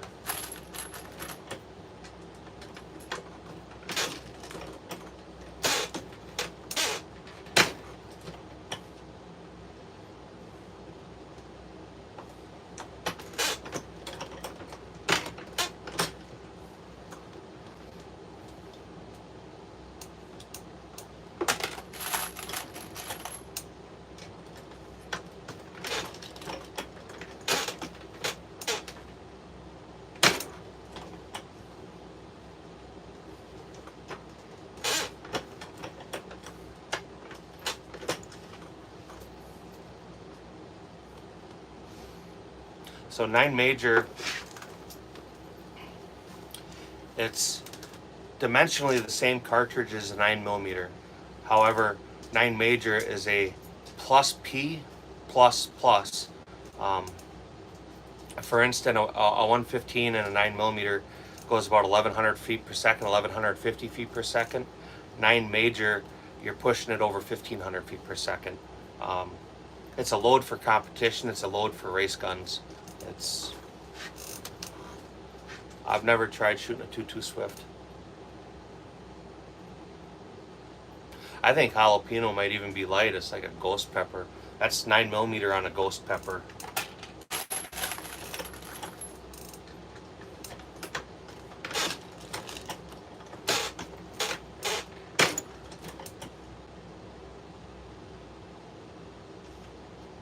Now, it's funny because I've seen people blow up their pistols. You know, at the end of a match, everybody walks around and they pick up brass, and you'll see the same guys, they'll pick up live cartridges. When I pick up live cartridges, I'll bring them home. I'll disassemble them. I'll keep the bullets. I throw them in a bucket of bullets, so when we're going to go out and just bump fire shit, I'll load up, you know, pull down bullets. It doesn't matter for accuracy. There you go. Them are good memories, man. The powder I always throw, that goes right in the garden. The primers I'll pop out and I'll save primers and I'll use it for the same stuff, just rattle battle junk ammo. But I've seen quite a few people pick them up, and you know, one time we were out shooting, I know the guy picked up the ammo and he's shooting away. You know, it was the next weekend, we were just out at the range playing, and yeah, he blew his Glock up. And he was all weird, why'd my gun blow up? Well, because you picked up that ammo and didn't have a common sense that, you know.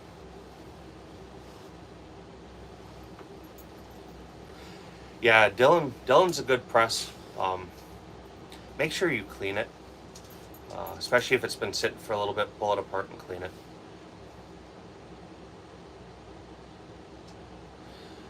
No, not really. So it depends on the manufacturer. Like a lot of these polymer frame guns, striker fired guns, they have what's called an unsupported chamber. I actually have one. So there's a big portion of the chamber that's unsupported. There's not much material there. That gun will let go. Glocks are notorious for that type of stuff. There's, and I can show it that way.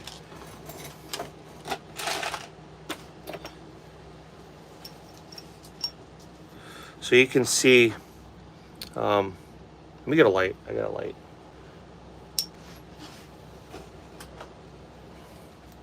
try to show you this the best I can. So you can see on the bottom where it goes into the barrel, there's no real support there. A big portion of it's exposed, and it's a weaker design. This is a 9mm barrel. You can see that cartridge is completely, sorry if the camera here, is completely in a chamber. There's no part of it exposed. So just that little part that's exposed, you'll get case rupture there. You see how the actual part of the cartridge is not completely in the chamber, where this one, get it here, the whole cartridge is in the chamber.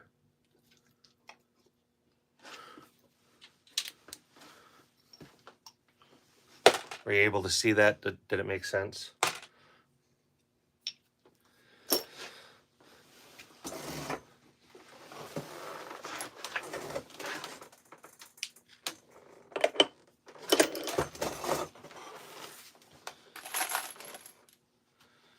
There you go.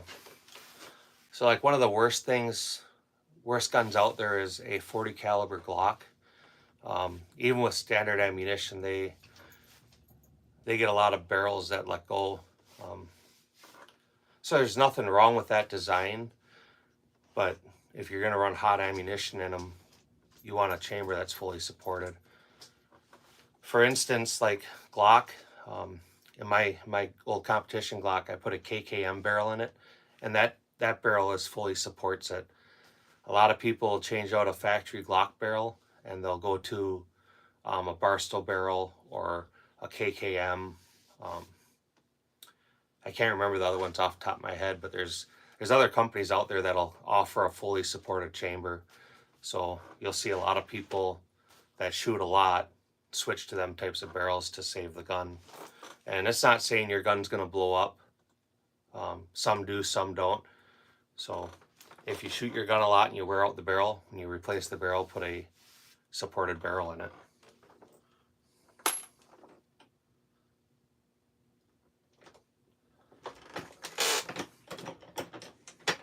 Like shadow systems, this is interesting. The shadow system, 9mm pistols they have, they're rated for major. I know they're breaking stuff in the guns, you know, but they actually say the barrel is able to handle 9mm major. I am not going to test that, so.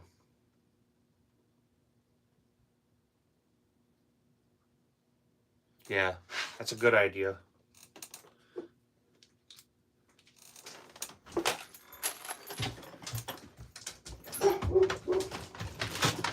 Somebody's home. Yo! Yeah? Hey. AG Poo.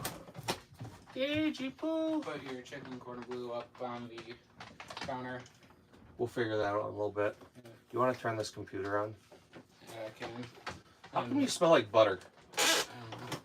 I know I told I can work at a Culver's too today. Called, asked if I could come in. Are you going to? Yeah. I mean, extra money is extra money. Till when? It was a 5 to 6:45. What time is it now? How'd you get here? Did your mom bring you home? Yeah. Yeah. Well, when you get back, we'll do a live. So 7:20. All right. Yeah. 7:20. We'll do that live. Dude, this press is bullshit. Yeah. It's done. I gotta fix them. Which channel did you pull that up on? That's what I'm working on yet. I tried to get the thing to pull up, man, and it wouldn't. Everything that, like, fight me has went wrong. They're all signed out, really. All right, James, I appreciate it. There's the clapper, Orange Smoke saying hi to you, basically.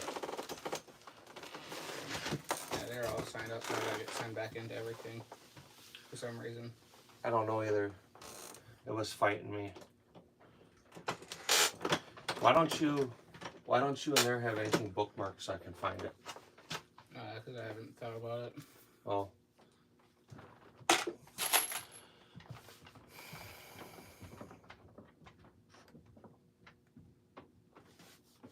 On what gun? Eddie. I'm sorry I didn't even acknowledge you, but what gun? Yeah, Ace Wolf, I think you should probably eat less cock, but that's okay if it's what you like, right?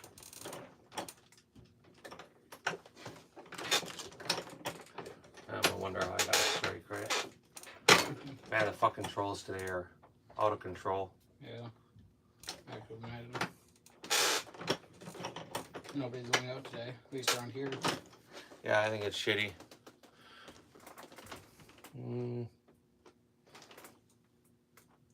There you go. Good job, Orange Smoke. I was just gonna kick his little bitch ass. Okay. Which model Glock, if you don't mind my asking? Which camp do you want to go into?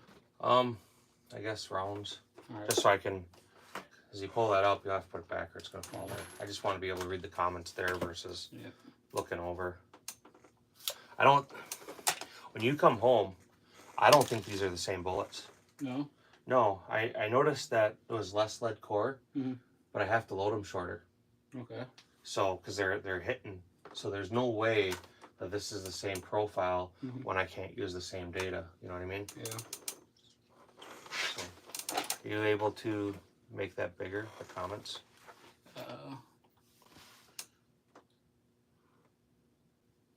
See if I can get to go in. No. Wrote on some side, shut about comments. See, that's what was going on earlier is, that locked out on me.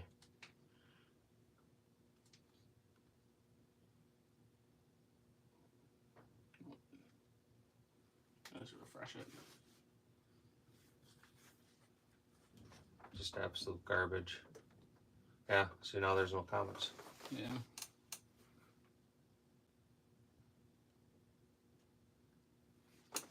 I hate computers, dude. This isn't my thing. Gen 3, 23. So 40 cal. What did you break in there? I think you said dingus. Was it the extractor or was it the ejector maybe? Yeah, you're gonna have to probably restart that. I think it's just struggling because of the internet connection down here. How that goes. It's up now. Yep. Then I can at least conversate without having to look over. Yeah. So have fun at work. Put that shit in the fridge. Yep. Don't be taking any horse home. Only water? Only butter. Stick to butter, you'll be okay.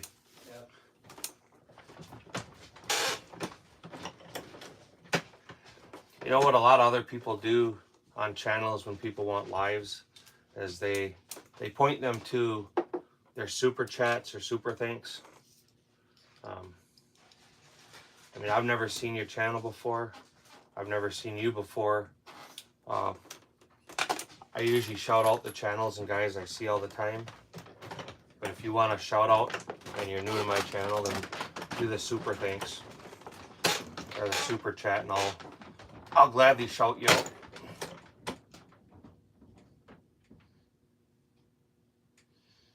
Meme, you can get a complimentary if you, there you go. Yeah, why don't you boot him? Just kick him on down the road.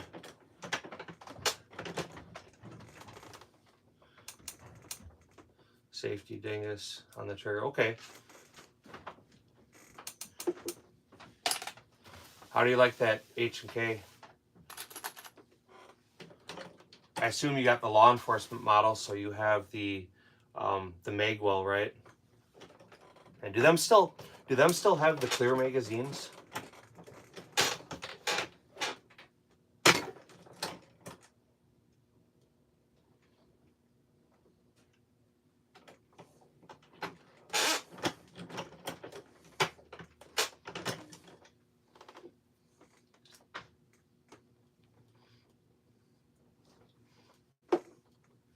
Yeah, I like that Orange Smoke. You get these guys who've never been to your channel and they act like you owe them something. I don't owe them anything, man. Full size model, variant 1. USP tack. Yeah, as best as it's gonna be. I pulled everything all apart and cleaned it. As long as I go slow, it's working. If I try to actually crank them out, it's, I don't know, it's just not right. Something isn't right. But until other parts get here, I got no choice but use it. So it's kind of, I know why I gave it away. You know, I shouldn't say that because I gave it to my son, but it'll work. For a little bit of loading, he should be doing it. It's fine. And I mean, maybe I should purchase him a new one, but yeah, I'm losing my track now.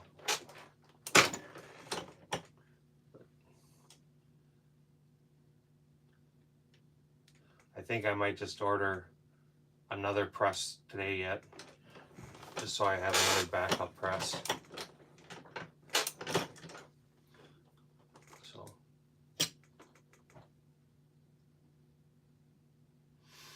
I've never tried the Redden press. So my single stage I've had for forever. It's a Hornady, and you see that sitting there. That's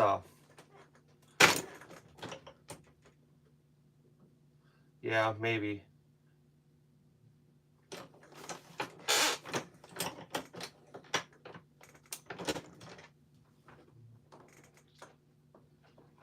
So what I did is I use a Lee factory crimp die for my roll crimp. I backed that out and I'm not using that right now, and I took the factory seed and die and the tapered crimp die and I turned it in a little bit, so I'm actually doing a tapered crimp on them. So it's doing a better job of pulling the bullet straight. So I didn't have the problem with these dies the last time I used them. So I'm not sure. I checked the bench to make sure the bench was still level. It is. I should probably take a second look at the press because it was unbolted. I rebolted it on the bench today, where it used to be bolted. So maybe there's something under it. Maybe the wood warped. I don't know. But I'm stuck. Just working through it.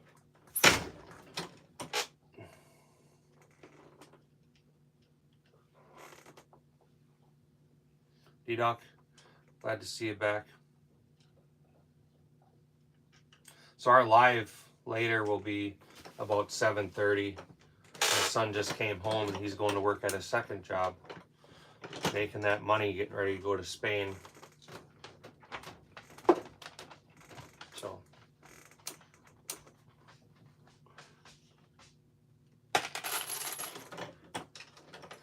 one other time I was down here playing with D-priming brass, and I had the camera set up on the bench, and of course the bench moves every time you set it up. So it's not a great way to put a camera down here. I told you about this. He's going to Spain for school. They're going to play 10 different concerts over 10 different days throughout Spain. But he plays cello. So, I mean, he's been saving for the trip. We've given him some money towards it, but he's been working at it now for a year. He's known about it for the last 3 years. But he works his ass off so he can do this trip, which is exactly what it's supposed to be, right? You want to do something, you go to work. But he came home, he was supposed to be done. He works at Arby's and he works at Culver's. But he came home, he was supposed to be done at Arby's today, and he said Culver's called and asked him if he wanted to pick up a couple hours. So he's going to work at Arby's now for a few hours. All right, Orange Smoke.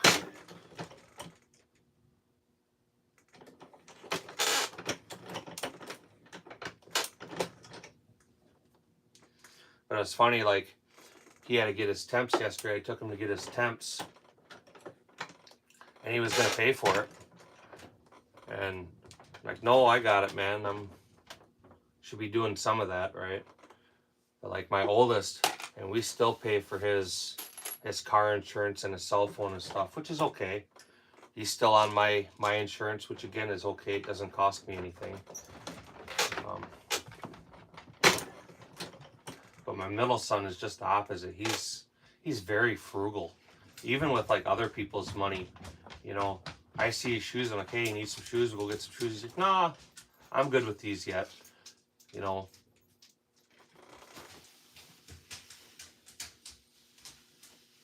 Yeah. He's a hard worker. I think, you know, the fact that he's frugal and he doesn't want to spend money ever, which, I mean, it's kind of different than kids, right? Most kids, they get some money, they want to spend it. He's, little on, he has piggy banks. You know, you buy these banks for your kids, and they count money as you put them in there. And he used to, it was like a challenge to him how much money you could get. You know, when he got bank accounts, the money's in there. He doesn't spend money, you know. Which, I mean, I'm kind of the opposite, but, you know, even like my daughter or my oldest, they have no problem spending my money, right? None of our kids do. But he'll usually say, nah, I don't need that, you know.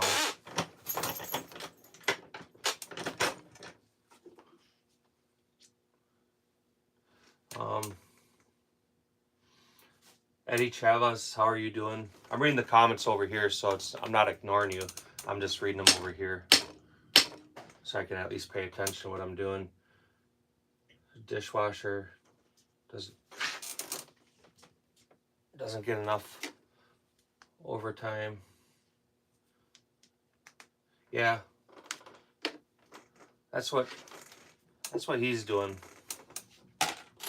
I know he talks every once in a while about different investments and different ideas. So if he's off to a good start. Most people don't think about any of that.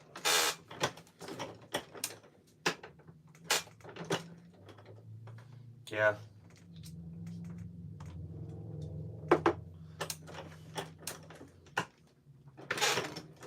Like, even when I said he was going to shoot limited optics this year and instead of buy a dot and stuff, you know, he's like, limited's okay. I'm fine with that. But, you know, sometimes as a dad, you want to do them extra things for your kid. You know? But he's been working very hard to pay for this trip. And then to get his license too, he's working on that. And I have a car here for him and everything. I've had a car for almost a year. I got a new vehicle last year, and so I hung on to my car.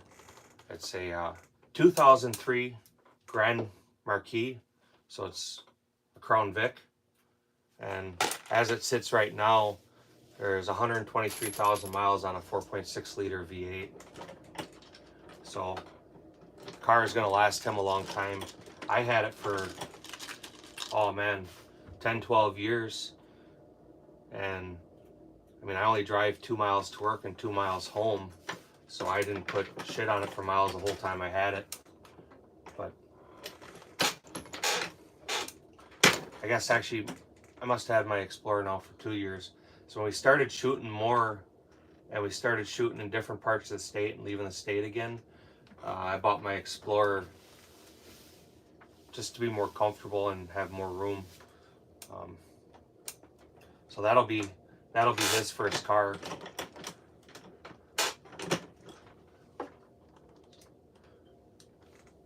Which is all right, right? Yeah, that's what I'm saying. That's the thing, man. Them women, they find out you got a little money, and you know they're lovey-dovey and getting you to buy all kinds of shit. '79 old Cutlass Supreme. The old G-body. Right, is that the first year of the G-bodies, or was it, am I thinking it was just a little bit older?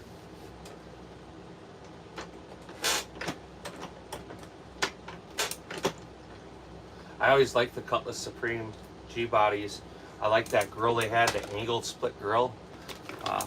My first car was a '86 Monte Carlo SS. And there was no money from my parents saying, here, let us help you out, son. You work hard. It was, I wanted a car, I paid for it. Yeah, some people get like that, man. We all know the guys. We all have those friends that every time they meet a chick, every time they get a piece of ass, she's the one. She's the special one. Been with her 2 weeks, and bro, she's the one, man. I've never loved anybody like I love her. And they completely shit on all their friends, all their family. And then they find out, you know, she's a skank. She's fucking everybody when you're not around. And on to the next one. And then, of course, you know, a few weeks later, they meet another piece of tail, and she's the one. She's the special one. Yeah, yours had the split. It was the G-body, right? Trying to think if that was the first year, or if it was '80 that was the first year of the G-body.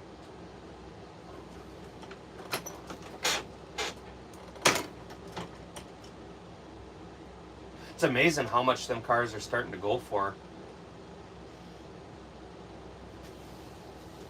58 Biscayne. I'm not familiar with that.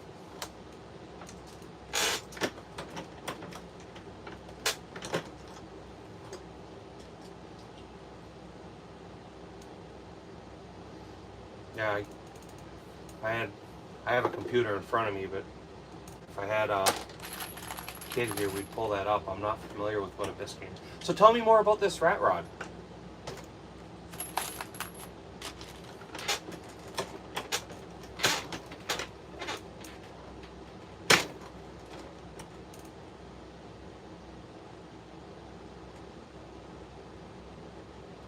Yeah, I think that was the first year of the G-body. All them G-bodies, you know, the Cutlass, the Buicks, Monte Carlo, of course, and then the Grand Prix. I liked all them cars. They were all cool.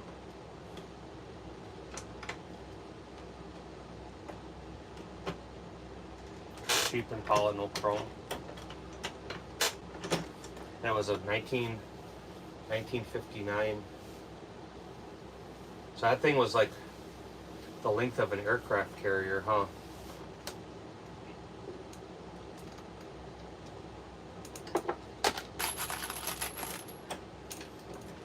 Two-door or four-door, John?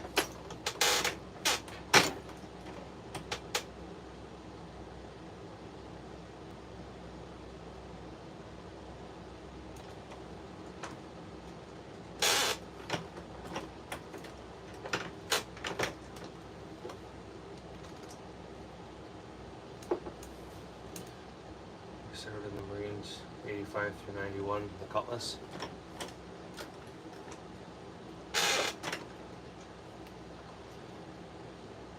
Dodge Omni, little four-banger.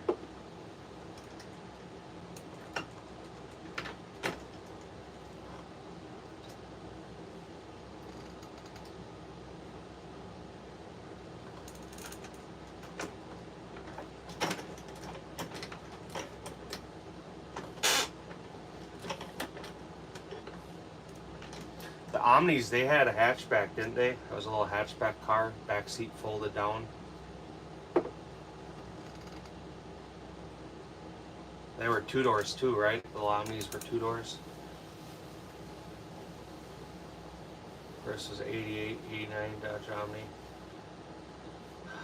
1955 CMC short bed, 39 Dodge.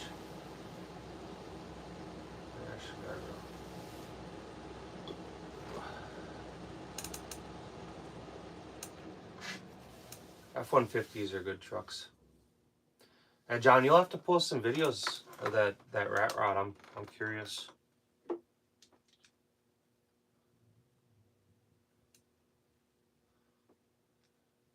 Shopping cart with a steering wheel. Was it an automatic or was it a stick orange smoke?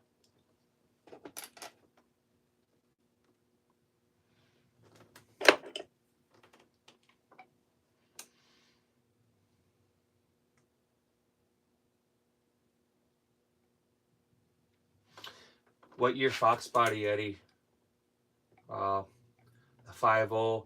Was it the 5-speed or was it automatic? No fenders or hood, straight 6.2 cabs, dual exhaust intake.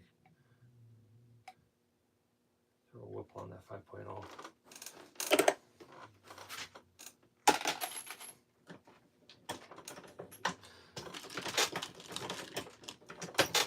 My last gray car I had was a Fox body, was a 88 Fox body GT, black on black on black.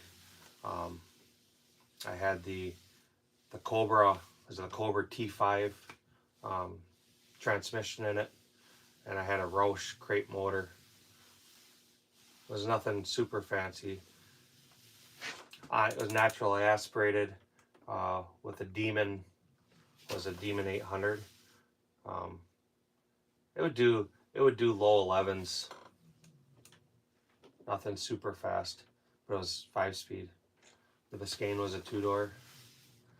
Red outside, black inside. Leather inside, or is it the cloth, red cloth? I think the LXs were usually cloth, if I remember right.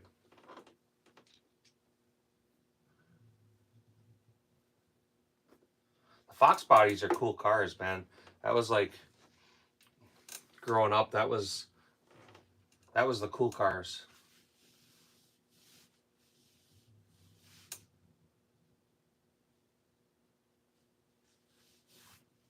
Two carburetors on the truck. 2 barrels or 4 barrels?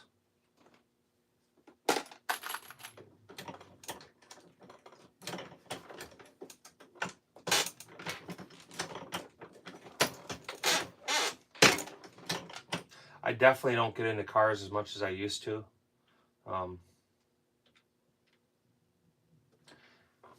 Just got expensive, you know. Breaking shit all the time, and then rebuilding everything. Just, it got expensive. Got really expensive. And then just like with shooting or anything, you wanna be competitive. Buick Grand National, them are badass too.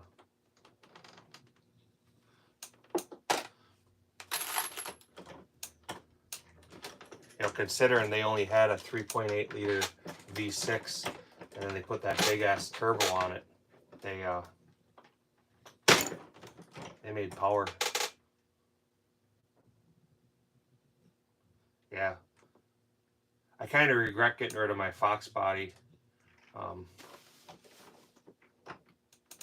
cousin bought it from me, and he turned it into a drift car. It already had a roll cage and stuff, so.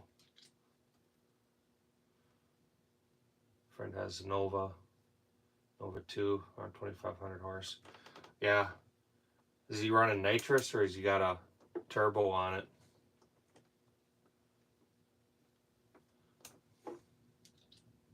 That's amazing how much vehicles have changed nowadays too. When I was a kid, like some of you guys, everything was nitrous, you know.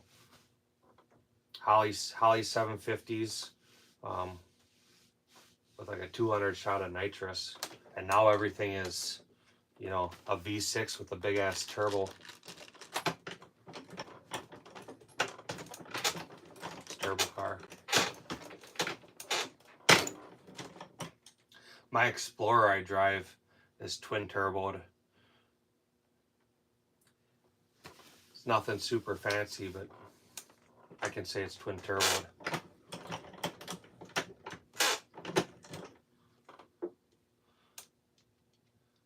Still in your sister's garage. There you go.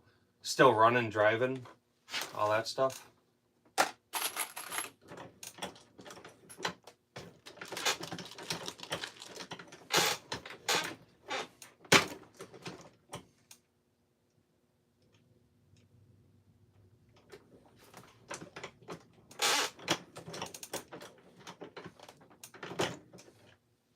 my dad was into cars. Coolest car he ever had, and he inherited it from a buddy, like real early 80s. I remember he got it. His friend had bought it new and then died of cancer. But he had a 52 Buick Roadmaster. I think he had a straight 6 in it, 4-door car. That was, I think that was the coolest car my dad ever had.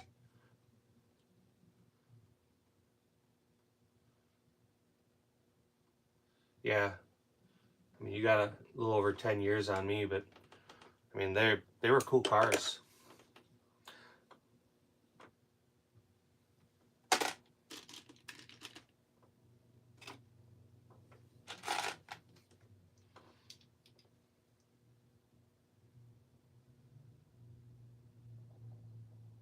Yeah, that's just it. I mean, you look at any of these cars now, and they're, off the lot, they're making 400 or 500 horse. My Explorer is over 400 horse, and it's just a V6.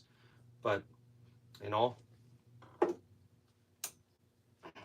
the like you were talking about that 79 Cutlass. I mean, what was that factory? 180 horse, maybe 150, somewhere in there.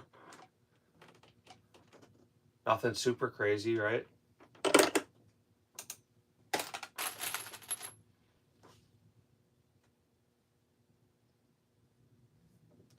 Yeah.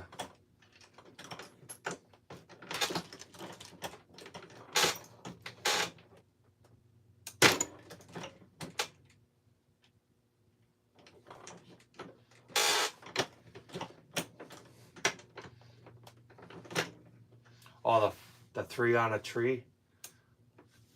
Yeah. Them old vans were cool with the column shifter. That stuff you don't see anymore is like them, the 80s vans, not the cargo ones, but like the passenger ones. So you have the big sliding doors, 3 rows of seats.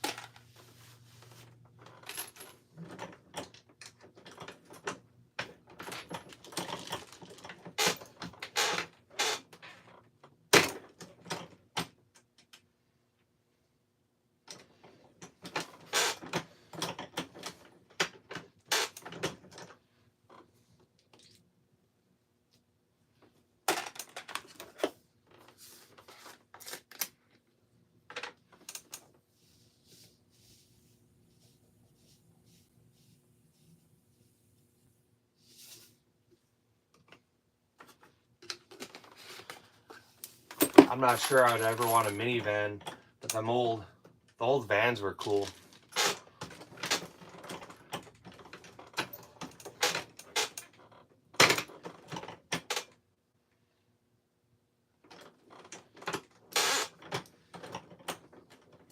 All right, Incognito. I hope double tap that screen, throw a like on there. Subscribe to the other channels in the chat here. They're all good people, all good channels. We'll catch you later. If you're into seeing actual firearms, I'll have a live later where we'll be showing some when my son gets home. But I definitely appreciate you hanging out and interacting.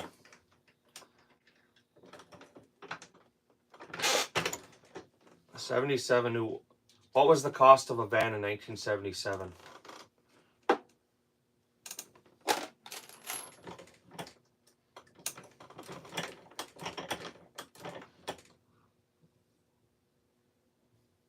I'm not familiar with the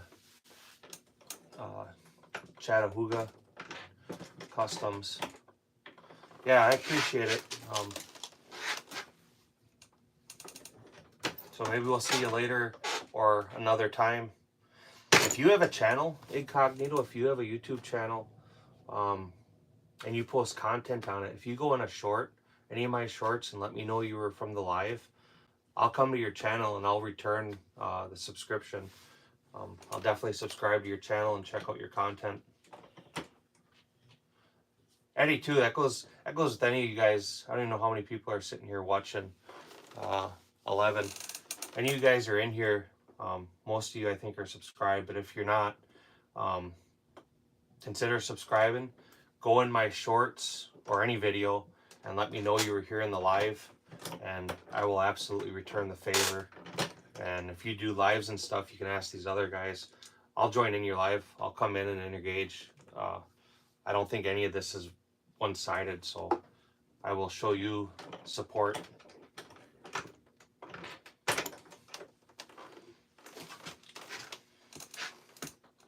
So Eddie, I think you mentioned it was a department issued service pistol. Are you law enforcement? Which is okay. Just curious if you're still actively working, or if you've moved on to other things, and how long you served. I guess that would be the typical questions I would ask. Still active.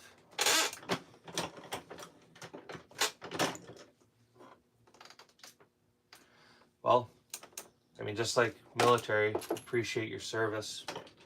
Thank you for putting yourself in harm's way for me or anybody else. We don't have enough really true, genuine, good people in the world anymore.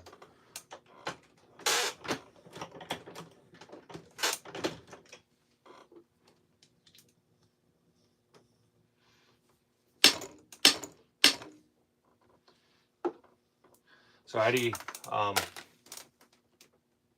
on back on. Just tell you a little bit about the channel since you're here. I post a lot of, when it's shooting months, I'll post a lot of videos with my kids and I shooting. That's primarily what I like to show. But I'm playing the YouTube game too, so we're showing, trying to meet all the short trends to get our stuff in algorithms. And we're doing lives. I'm doing lives to get my watch hours up, my play hours up, so I can get fully monetized. But primarily what I want to show on my channel is myself and my kids shooting competition, or in general, just general firearm stuff. I like to show that because you get other people with kids and they're like, oh man, my kid's too young for that, or I don't think they're mature enough for these things. And I really want to encourage people to get their family out and get shooting. I want to encourage people that, oh, I'm not good enough, or I need more practice, or I don't know how to get involved in that type of stuff.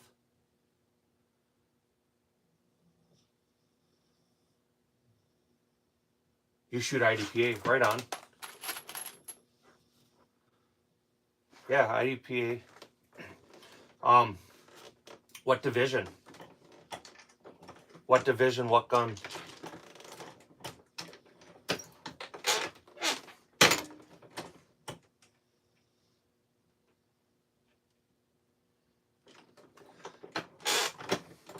This will be my daughter's first year competing with a pistol. She'll be shooting USPSA. Unfortunately, because of the gun I bought her, she'll be shooting an open division. My middle son, he shoots USPSA. He'll be competing in limited optics this year. Last year he shot limited. Year before he shot pistol caliber carbine.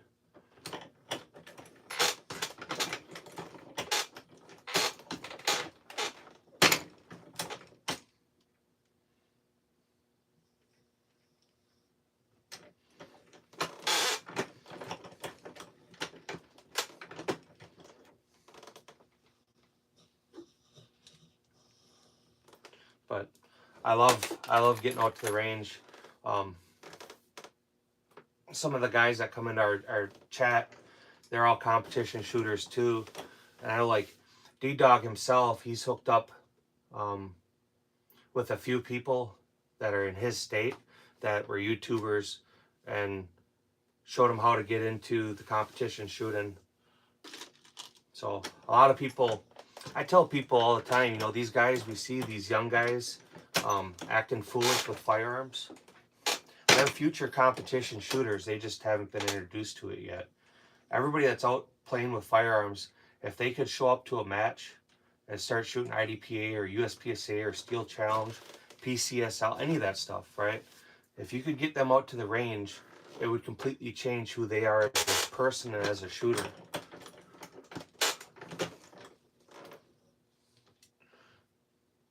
I mean, get to run around and engage targets and steal and, you know, all the other fun stuff you get to do is way more fun than pulling your car over on the side of a road and dumping a magazine. At least to me, right? At least to me it is. So, Eddie, how long have you been shooting IDPA?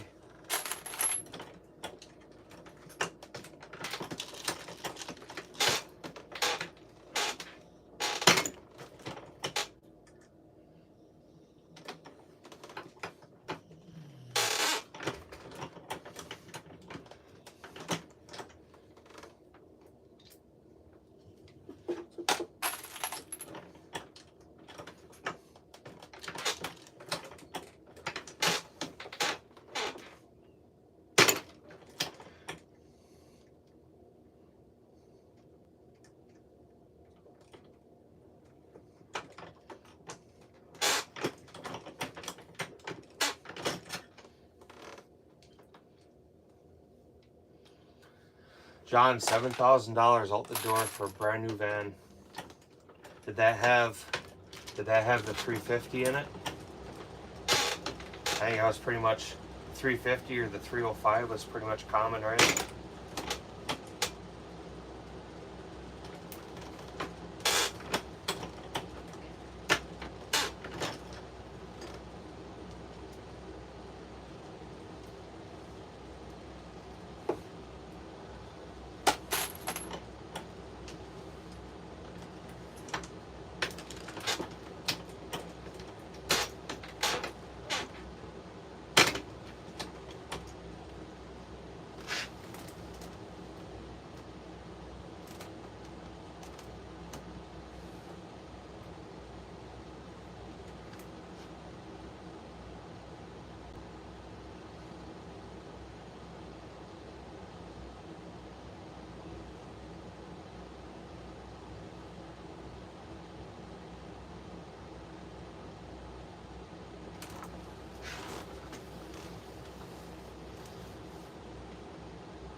.318 Dodge.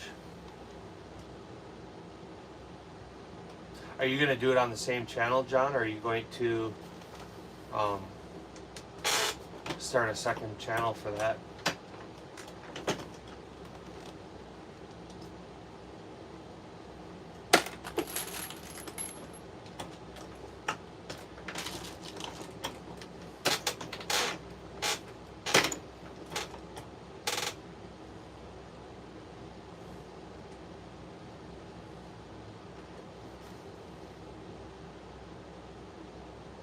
I've seen that guy shooting slingshots.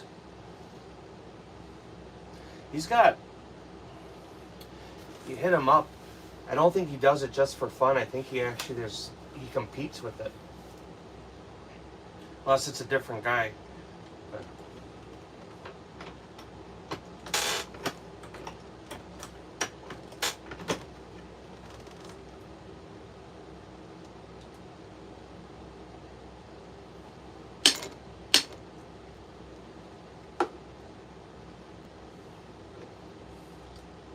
chatted with him before. It was kind of hard to have a chat with because he was shooting slingshots, so he was doing a lot of talking, but he wasn't doing but wasn't doing much engaging. But yeah, man, he was cool.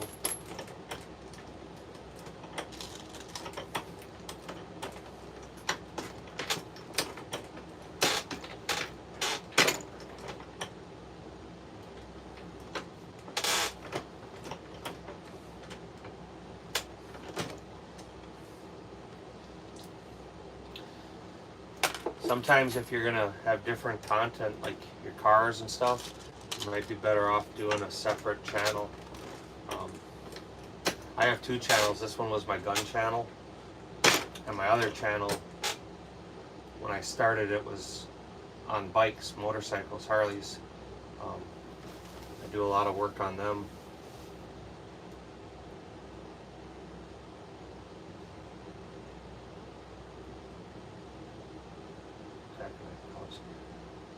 Are then the round ore they get out of the lake, or they transport across the lake? Is that taconite?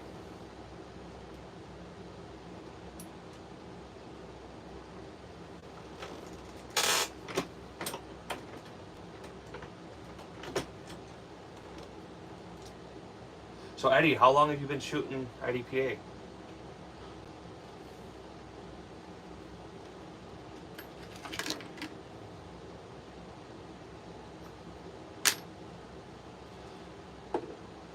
Yeah.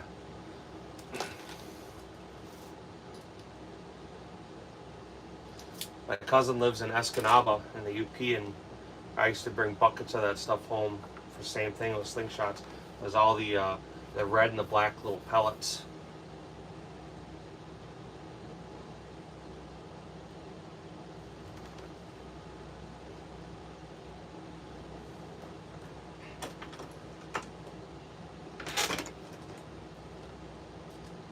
I clicked to your channel. I will subscribe to your channel later when I'm off the live.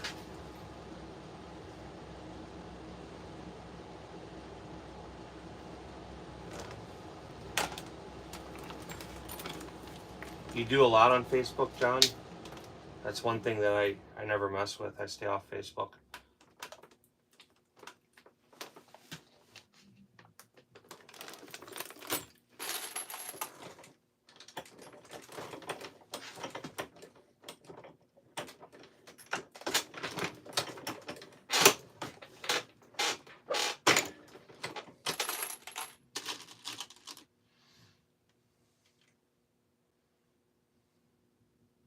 What other kind of cars you got, John?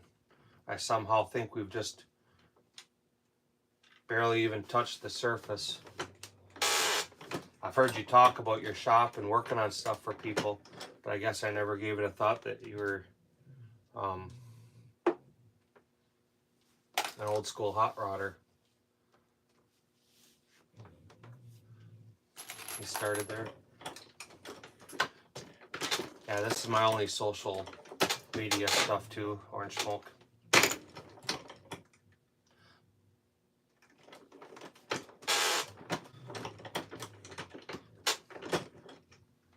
I tried Rumble, and that went nowhere for my purposes. And I tried Instagram, and they kicked me off.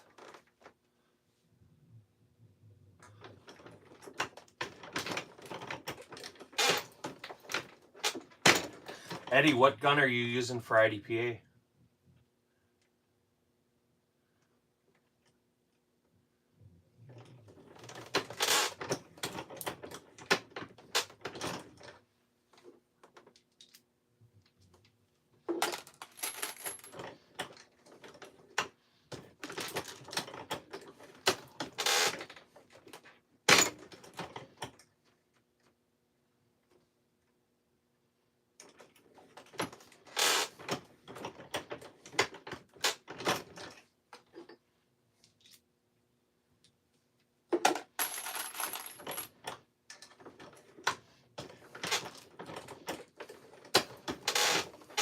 So if you guys are curious too, the Dillon press, it takes me about an hour to load 1,000 rounds. This little thing takes me hours.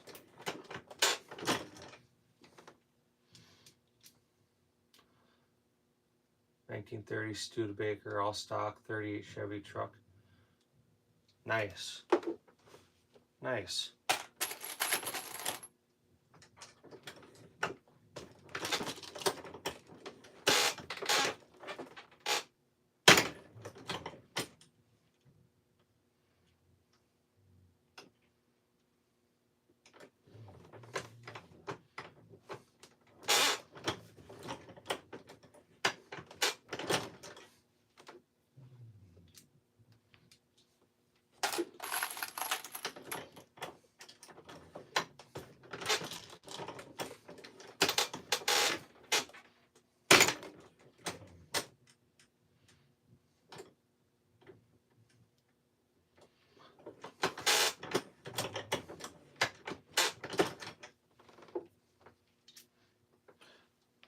Do you prefer cars or trucks, John?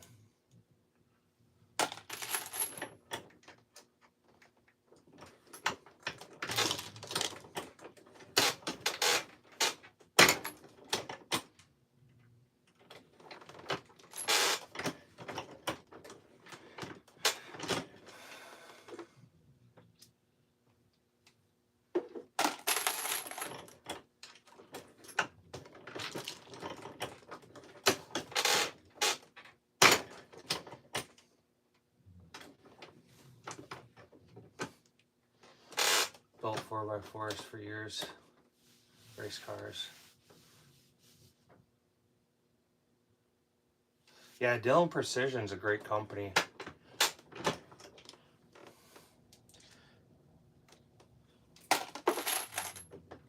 Trucks. They've always been good to me. They're a little, you're getting what you're paying for, but they're a little pricey on some of the stuff.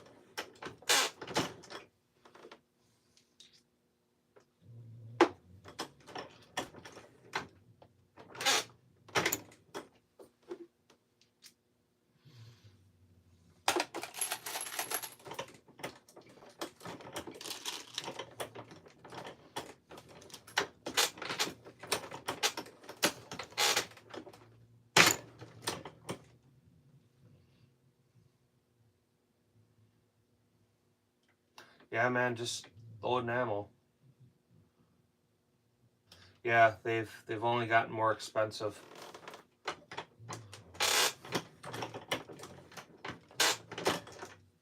If you do a lot of shooting, you're a high volume shooter, it's probably worth the time or worth the money.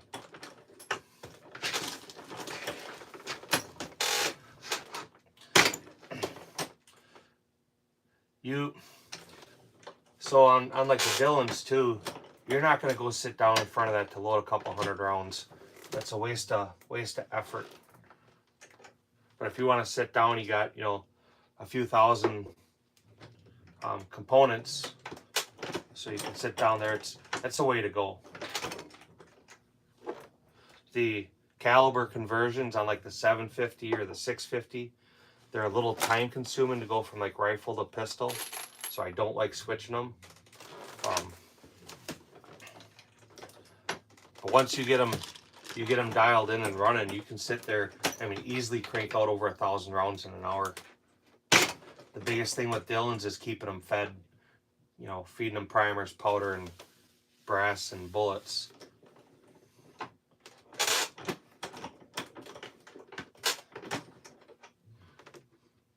I am still loading, using this old antique piece of crap, but I don't really have a choice. Yeah, they are. I said when they work, man, they're dialed in. So, like for me, I deprime on a single stage and then I hand load everything, because I want to check my brass length, separate it, and I check to make sure I don't have any bulges, and then I prime them. When I try to prime on that, a lot of times you jam up the machine, and if you're not paying attention, you'll end up with a no charge casing, or you can get a double load.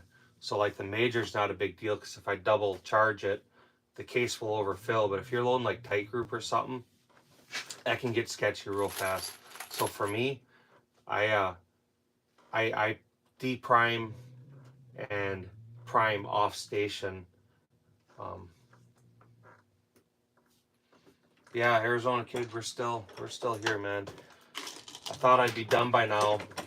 I was gonna stop and do a normal live when my son got home, but he went to another job instead. Bought a Progressive 40 last winter, but sold it before I came back the next day. Lock and load for $400. Yeah, I mean, this is my fault. I should have cleaned it. I mean, it's been sitting for a couple months. I haven't really used it. I should have pulled the shell plate, the auto indexer off, and wiped it out and lubed it. and I didn't. First pull was hard. The second one, something broke. So that's my fault. It's not the machine, it's mine. But I learned on a single stage press like probably most of us. Kyle, you just got a Canic Rival. Have you shot it yet?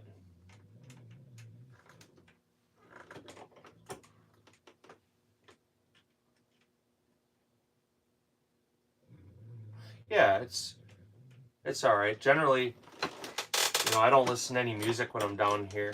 I try to stay focused.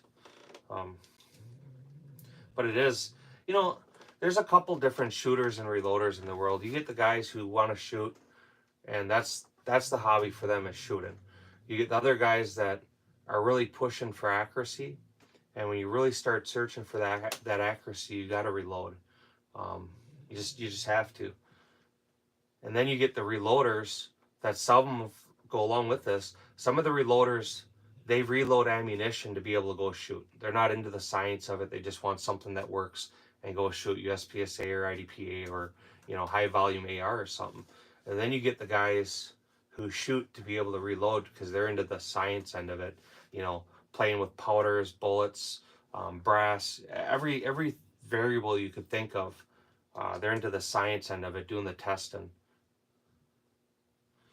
Just got it like 20 minutes ago.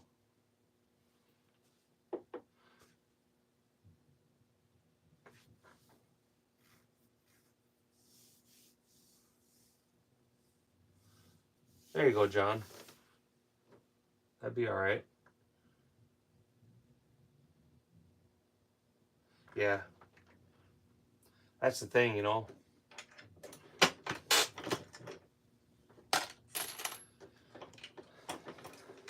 I generally don't show much down here. It's a work area, so I got shit pulled out and scattered all over. A little embarrassed about that. Every time I clean it up, then we start another project. Then there's stuff down here I'm not going to share with people.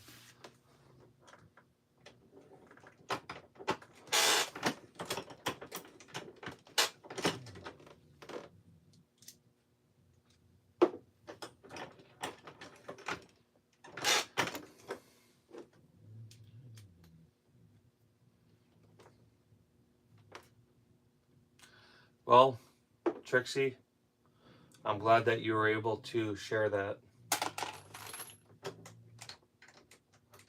Are you waiting for Roblox to upload? Yeah.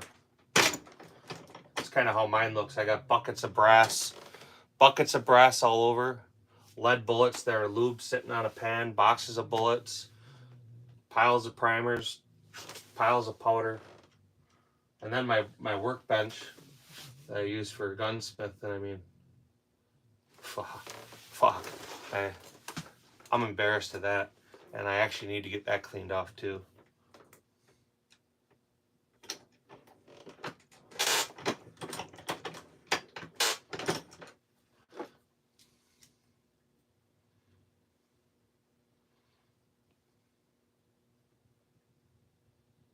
Yeah. Well, it's 100 projects going on at the same time.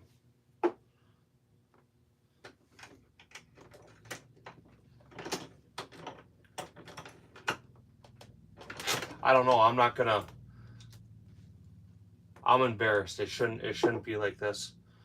But I get my son, he's usually the one that'll separate our brass. And then I make him clean it in the tumbler.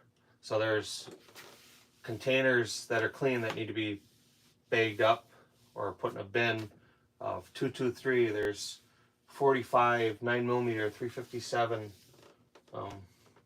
plus several buckets of all junk brass. And then I have piles on my other side here of all brass that needs to be cleaned. Some of it's sorted by head stamp, some isn't, some still mixed. But Arizona kid, I'm glad you stopped in and hung out. Yeah, I hear you. Yeah, chaos is, one thing I've gotten really good about, and I never used to, is my record keeping has gotten really good for keeping track of loads, load data. Um, Even on the containers, like for my bulk 9mm, I have 50 containers, and I'll put on there all the load data, but then I have a book too that we record all that data, the date when it was produced, what powder, what primers, if it was mixed brass, if it was sorted brass, all that stuff. And sometimes we come back to it, you know. I know a lot of people, I mean, you're supposed to do that when you reload, is keep good track of your data. I used to not be so good at it, but I've gotten better.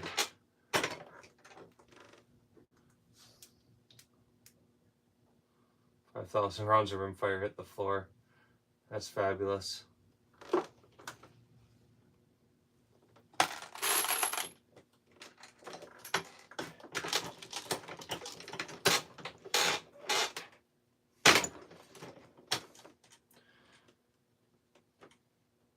My friend who taught me how to reload years ago, I mean, his shop was even worse, as he have 3 or 4 different shotgun presses.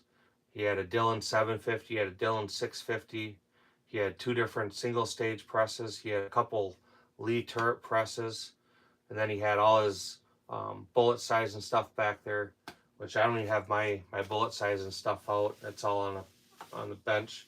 I just bolt that on there.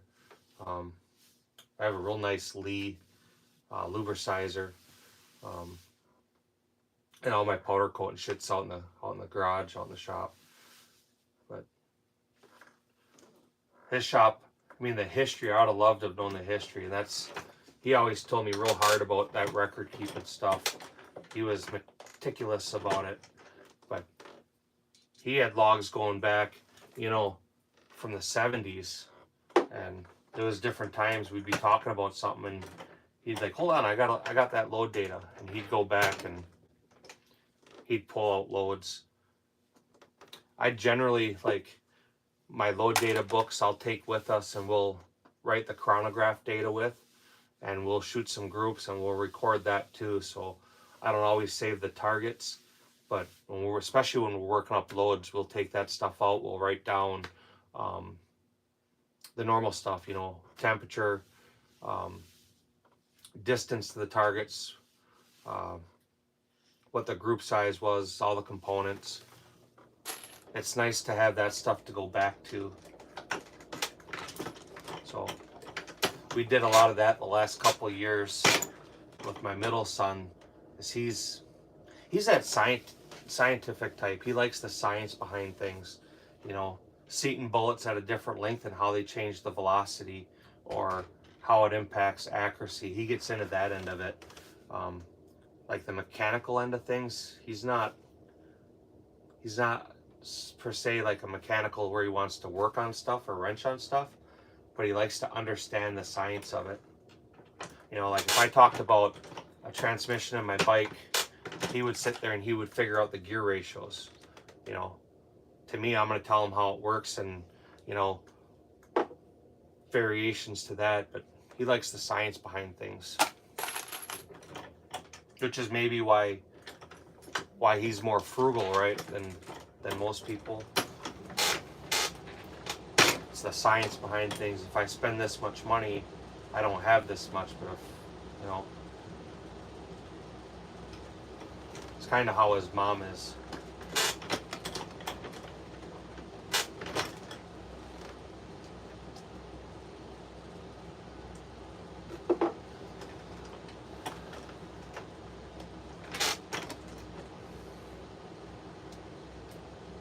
All right, Eddie, I assume you're out of here.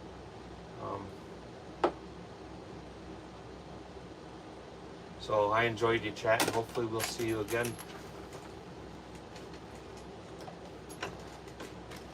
Good luck on your shooting too. I'm sure your shooting season's open already. It is. It is.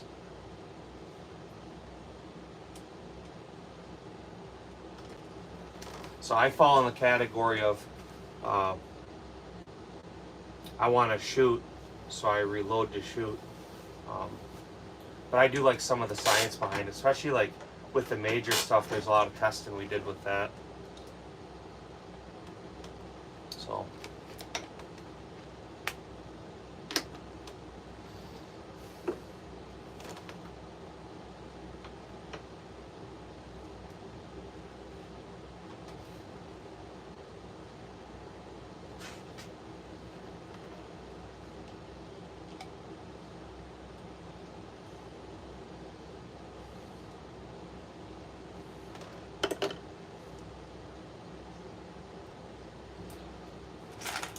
Well, it's nice that you feel compelled to share that. Let's see. Let's pull you up once. What kind of person we got here that wants to share? Let's see. 2 subscribers. No content. Huh.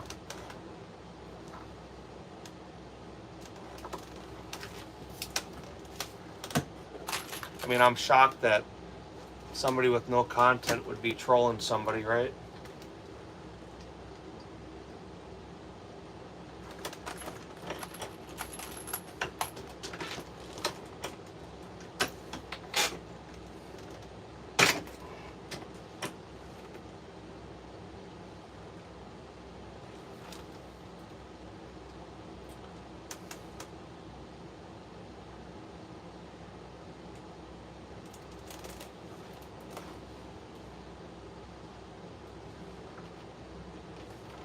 So there you go, little buddy. Hopefully your 2 moms will comfort you. I'd beat you to it, John. Somebody's trolling like that, feel free. Boot them out.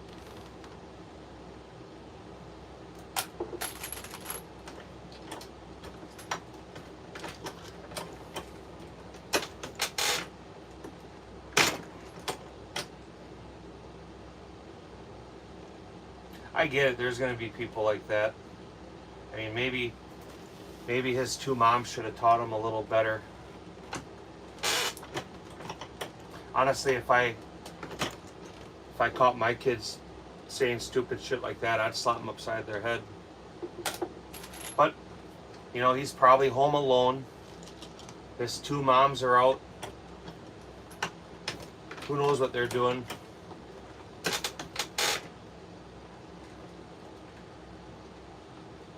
There you go. Show no mercy.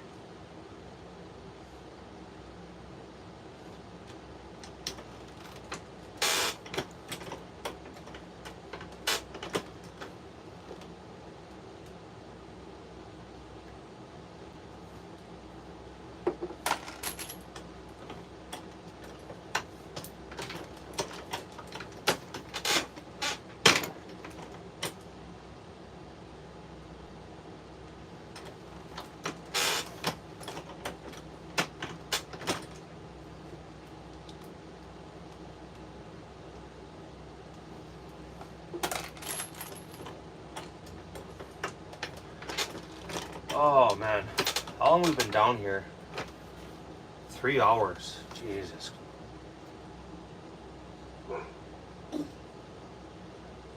No, I didn't know him. Get him.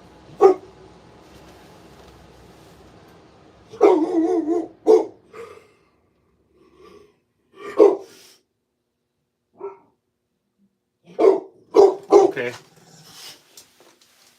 Baba, let's have a conversation about loading for PCCs. First thing I'm going to ask you is, number 1, what's the weight that you want to load? 115, 124, 147. And then number 2, the most important thing before you even talk about bullet is the length of your barrel. What length PCC do you have? Because that absolutely matters on how and what you reload for it.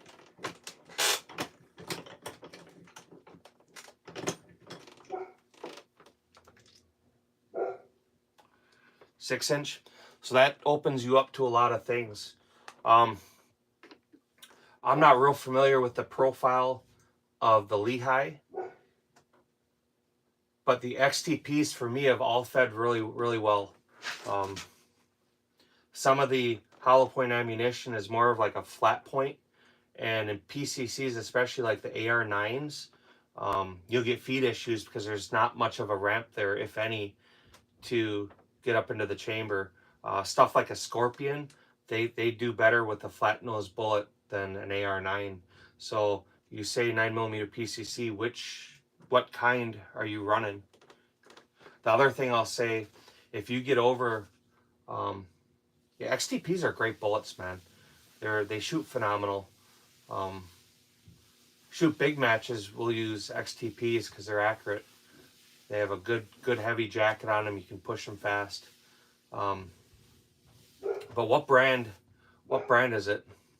A Scorpion, so angle is perfect. Yeah, so I have a CZ Scorpion too. It eats everything. When you get into the longer barrels, let me turn and look at you. When you get into longer barrels on a PCC, something people don't think about, and I've had this happen, and in my Scorpion right now, I need to change the barrel because of this. You run out of steam with lighter loads. With a 16-inch barrel, they don't have enough oomph to get them all the way out the barrel, so you'll start getting, it's not really a squib, but you'll start getting bullets getting stuck. And it's a common thing. In the 6-inch barrels, it's not an issue. Any pistol load is going to work really good. The Scorpions eat, man. They're great shooters. But when you get into a 16-inch barrel, you want to run, the 147s are almost, unless you get into plus P velocities, you run out of steam and you get a lot of issues with that. But like a 124 or 115 with a very, very slow powder. You don't want to use something fast like Tight Group, or Universal, or Unique. HS6, accurate number 7 or something like that would work. But your Scorpion with a 6-inch barrel, it's going to shoot well. Like I said, I don't have any experience with the Lehigh, but the XTPs are going to shoot really, really well in that. So I hope that answers. If you haven't, one thing you could do with your Scorpion, one thing I did to mine was I got a plus 125%, I think it was from Escalon recoil spring. So it actually increased the strength of the recoil spring. And man, that gun turned into a butter smoothing gun. But adding that spring, as the Scorpions, they get a real hard impulse when they recoil back at the full cycle, and then when they go forward, the bolt goes forward, they slam again. But if you've never looked at that spring, consider that. But CZ Scorpions, dude, they're great guns. That's one of my favorite PCCs, if not my favorite.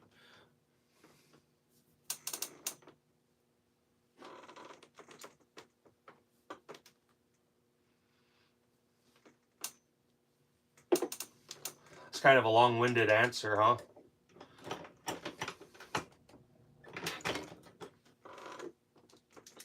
You have a Scorpion too, don't you, Orange Smoke? I think you said you did. It's hard to keep track of what everybody else has.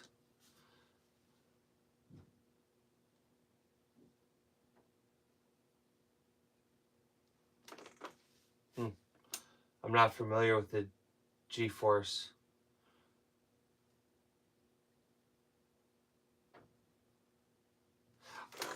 The Scorpion's a great gun. I like that. I wish I had bought one a long time before I ever did. It runs really well. It's accurate. I put the Timney trigger in mine, which it's worth the money. It's a really great trigger. I got the curved one though. I know now they have a flat face, but at the time I got mine, it was only curved. And then I changed that recoil spring. Like I said, that changed the whole rifle. That was worth every penny, and it was cheap. I want to say it was under $20. But Scorpions are great guns.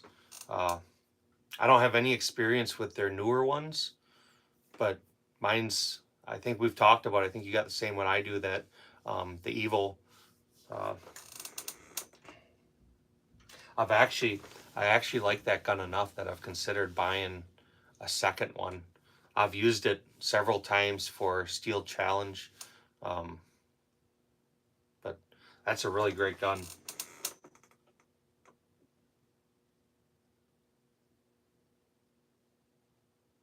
Yeah, I did. So I try to do that every once in a while. I'll tag people in the channels. I try to do it on videos that I think are going to go somewhere, because then people can link to your channel off of mine. So I think Scoot was asking me to see that USC I had, and so I dug that out, and we figured we'd put the three of them together. You know, they make there's a company out there that makes a conversion kit for the Scorpions to make it a roller delay. It's expensive. It's like $1,000. I don't recall the company name, but there is a company out there that sells the conversion parts to make a Scorpion roller delayed. It's the price of a Scorpion, but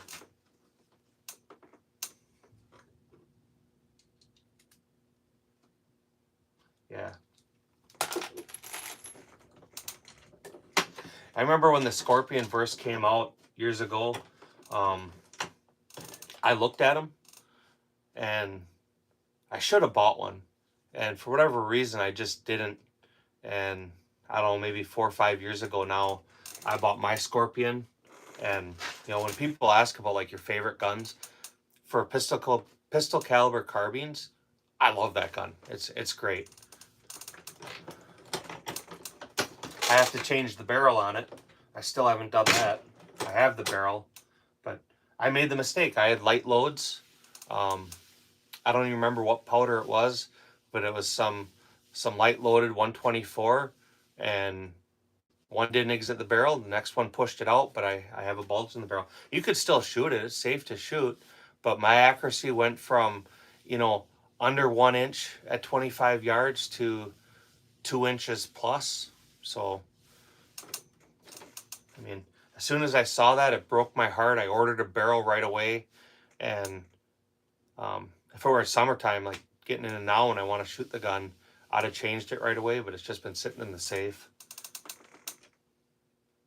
But changing that spring was worth every penny. It completely changed the feel of the rifle. I mean, like I said, and you know this too, it's a heavy bolt and you get that thunk on full compression of the bolt when it bottoms out, and then you get that second thunk, so it's boom boom forward. But that completely eliminated. I mean, you still have recoil, but nothing at all like what it was. Nothing at all. And it was Ascalon, it started with an A. If you look up CZ Scorpion plus 125% recoil spring, it'll pull right up.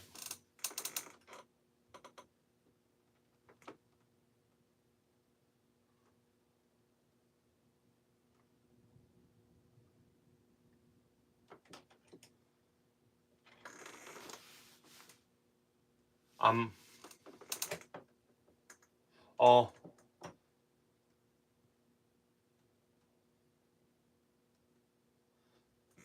I got it. So that's the thing, for the stuff we do, you can have an SBR, but you can't use braces. So most of what I buy for that type of stuff is all 16-inch, just so we can shoot it. And then too, when we leave the state, it's really a pain in the ass to leave the state with any NFA item. You have to contact law enforcement and let them know, you know, you're coming through the area, where you're going, what you're doing, blah, blah, blah, blah, blah, to stay completely compliant. And then some states, I mean, they're Nazis, but I've stuck with 16-inch barrels because of that.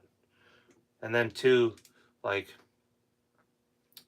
my kids, you know, they can take anything I have out and go shoot with it. Well, not anything, but or if you have NFA stuff, you got to be there, or they got to be on your trust. But the short scorpions, that's probably where it's at.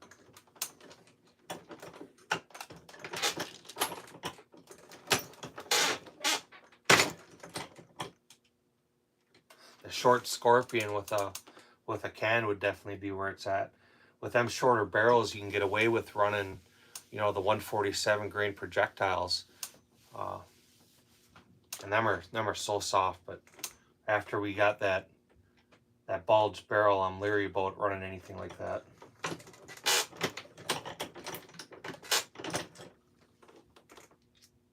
You know, in an AR-9, you get a problem with the barrel.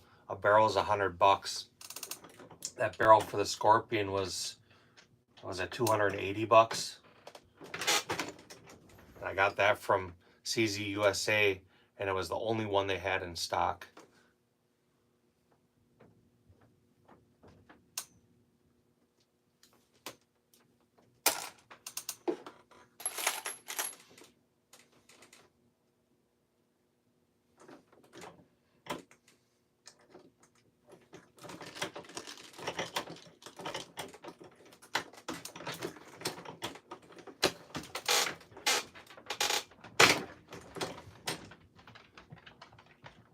I think too, if you put that suppressor on there, that would be another good reason to put that recoil spring in it.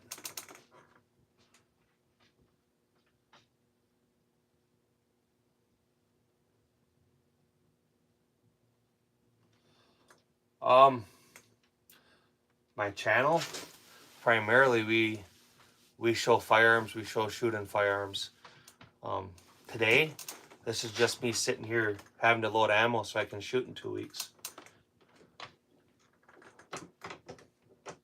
So probably nothing you'd be interested in, but maybe if you're a gamer kid, you might like stuff like 50 cals. I have 50 cals on the channel, or a 50 cal.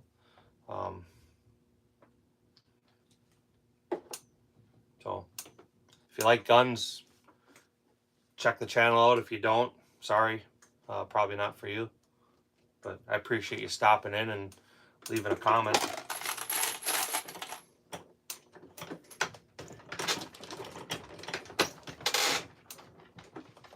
Yep. Lots and lots and lots of airsoft. You know, doesn't it trip you out a little bit how many people believe that? Like, you show a real firearm and they can't even appreciate or understand the fact that it's real.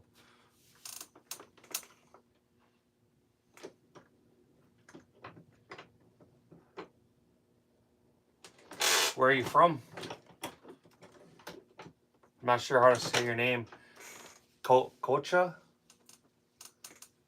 It is entertaining.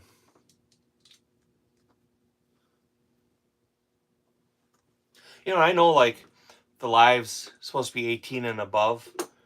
And you get people that they're younger, and I'll always throw out, hey, I'm sure you made an error, because they shouldn't be there. There's shit they shouldn't hear, but I'm sure they're hearing it anyplace else.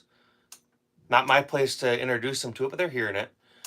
But if they have questions about firearms, I don't mind answering their questions.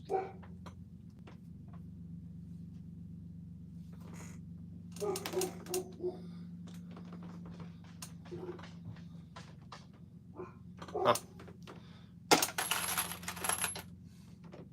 Yeah, they're always welcome to learn. A lot of them, though, they're there to troll. Some of it, like I always tell people too, you know, if you go to my comments and let me know you were in the live, I'll check out your channel. And a lot of them, they're young kids, and I'm not going to subscribe to a young kid's channel. I just, as a dad, I can't do that.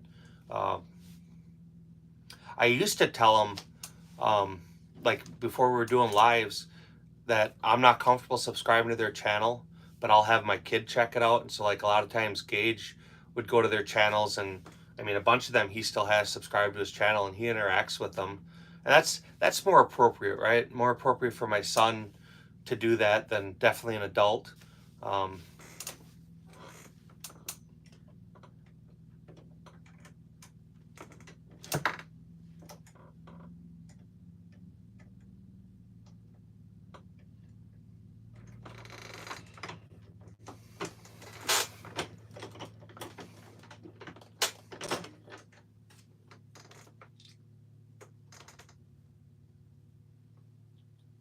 You're from Europe?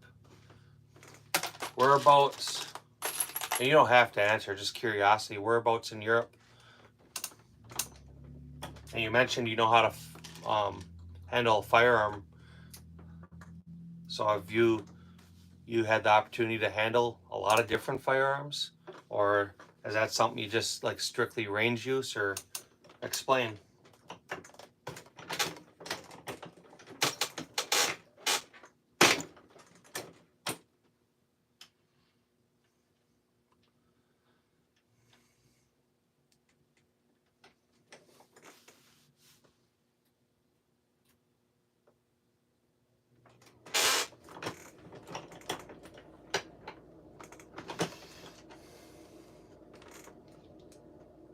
You're from Switzerland?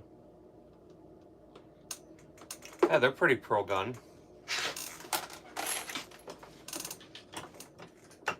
I'll be honest, I wouldn't mind having one of them 550s.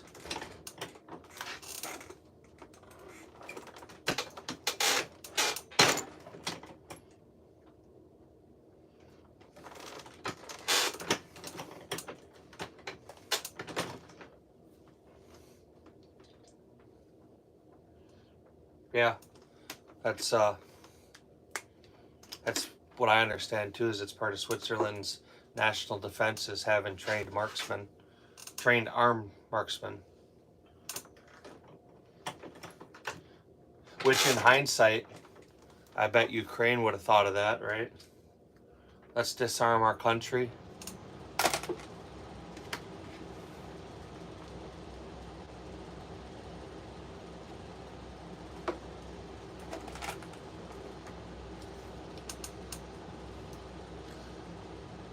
Greetings from Germany.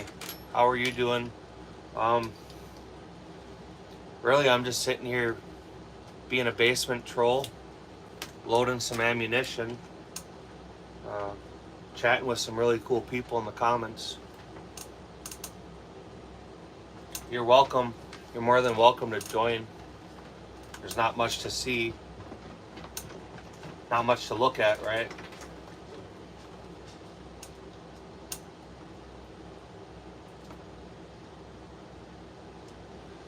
I don't know what countries in Europe. I know some of them, yeah, you have to have suppressors on them. I mean, what a stark contrast, huh? We have to go through hoops and hurdles, and over there it's illegal not to have them. If it was anything other than firearms, like we have to have an exhaust on our cars, our trucks, our tractors, right? For noise pollution.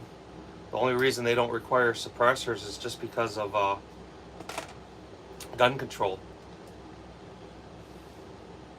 No, I'm not. Actually, let me rephrase that or answer it differently. I am preparing for something. I have a competition in 2 weeks, so I'm loading ammunition for that. I'm not like preparing for the end of the world. I'm not preparing to overthrow a government. I'm definitely not concerned with zombies or aliens. So I don't know if that's what you mean. I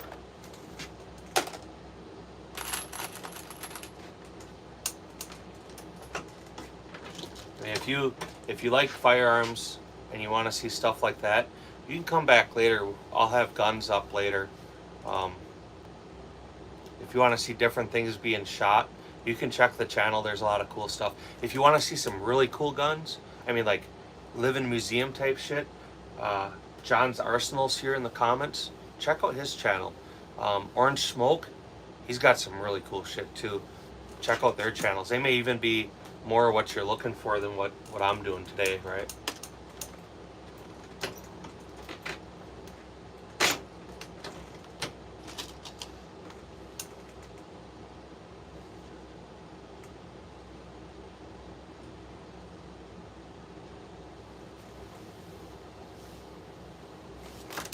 I would like to visit Switzerland. Um, it looks like an extremely beautiful country, and my understanding, just my understanding is Swiss people are really kind-hearted, um, genuinely a good people.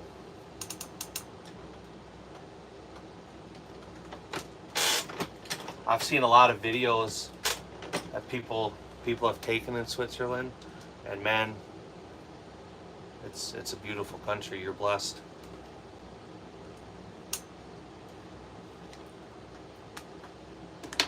Yeah, John's got an incredible collection. You know, he reminds you that no matter how much you have or what you think you have, there's always somebody out there with more and better. To be honest too, I like John. He reminds me of John. Don't take this personally, but you remind me of that grumpy old uncle who has so much knowledge and wants to share it, but if you don't understand the dude, if you don't understand who he is, you almost like, oh, this guy is a prick, but you're not, and they're generally not. People just don't know how to handle um, a real person, somebody who talks like a man, right? Who doesn't sugarcoat shit. I appreciate that. My friend who taught me how to reload, like I've said before, he's a Vietnam vet. He was the same way, dude. Like real, real kind of rough around the edges, but he was honestly one of the most kindest, caringest people you'd ever meet. But in just passing or general conversation with him, you didn't see that in him.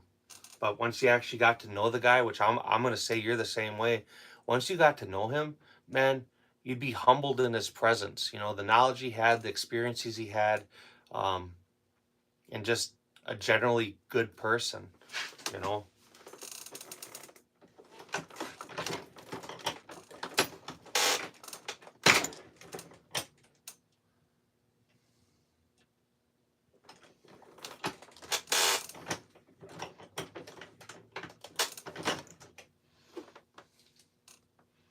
Yeah, them are the coolest people, man.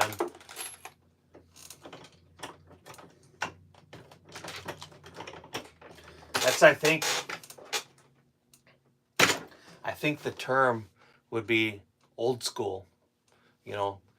Treat people like you want to be treated, walk, talk, and act like a man. You know, that's something a lot of people, my generation, um, younger generations, they don't understand that. They don't know what that means. You know, you try to explain it to them, and they don't understand what it means to be a man. So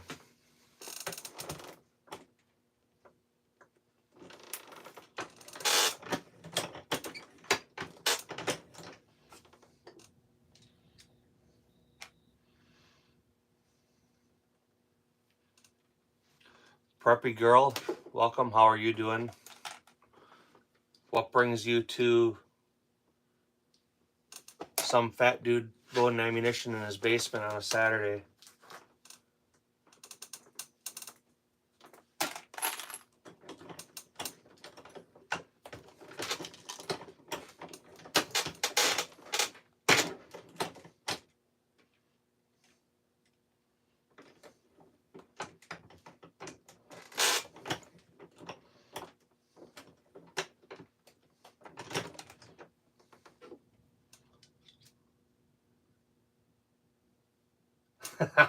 We called him I gotta read this out loud. We called him Uncle Fudd, always grumpy and growling, looking, growly looking, with the same hat as Fudd. LOL. Yeah, but I mean, he was a solid dude, right? And like I said, John, I absolutely believe that. That's my impression of you. Um, and we may have never met in person, but uh, you're a solid dude.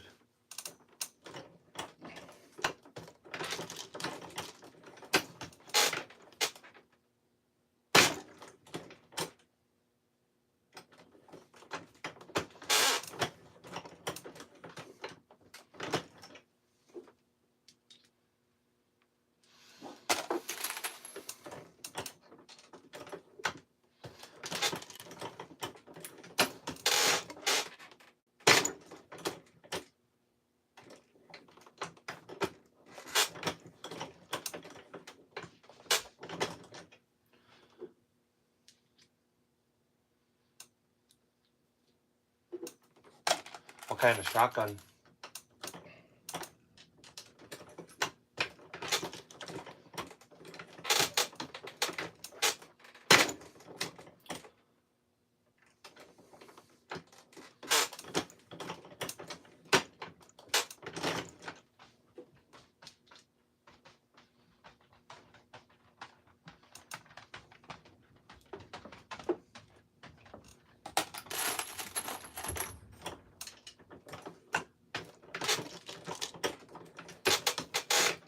H&R single shot 28 gauge.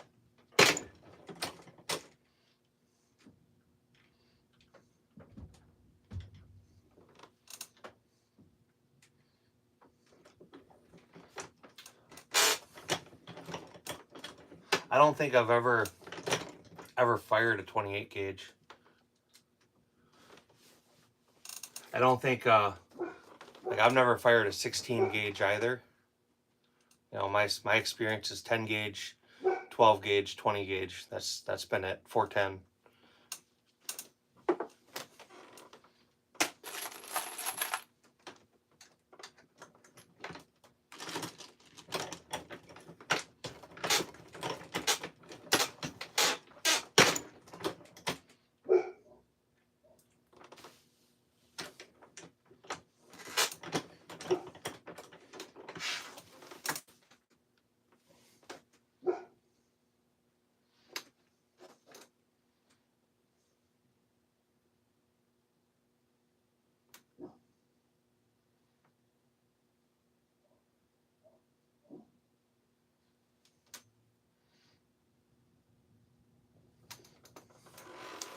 So Mr. Duel, what's so funny?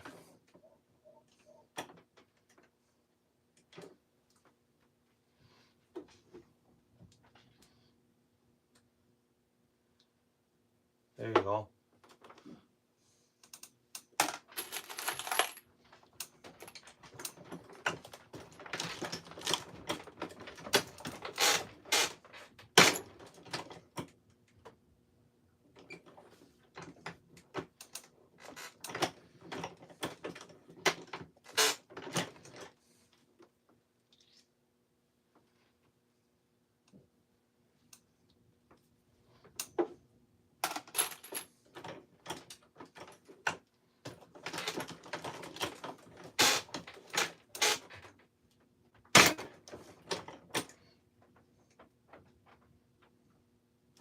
Orange Smoke, what's the family up to today?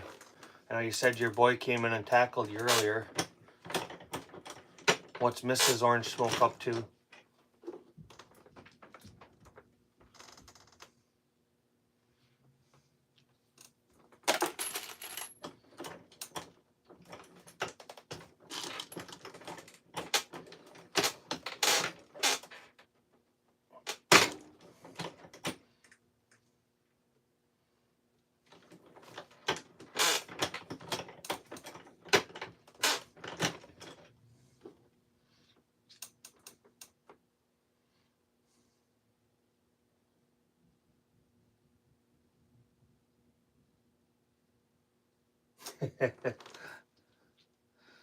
That's all right.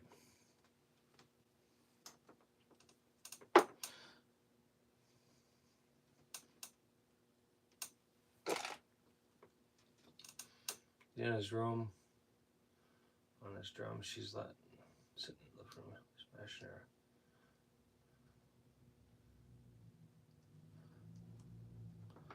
It's all right.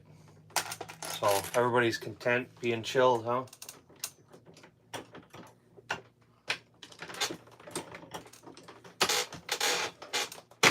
You should do a better video, or not a better video, a video on that Desert Tech. I'd like to see that in a little better detail.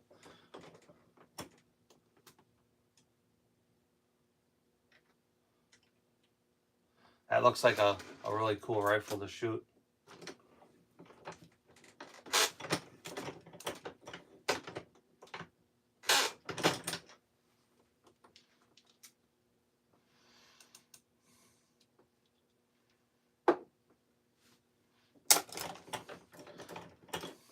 So you got to bribe her to leave you alone.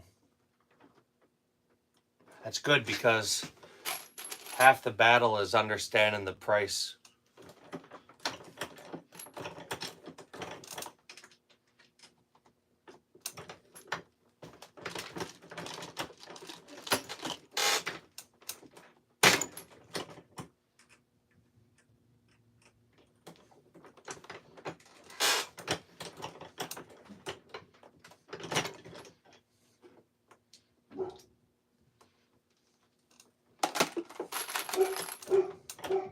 Foobar.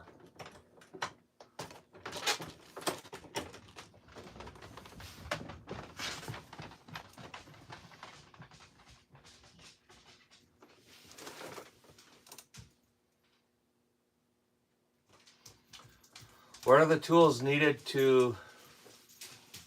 necessary to refill mine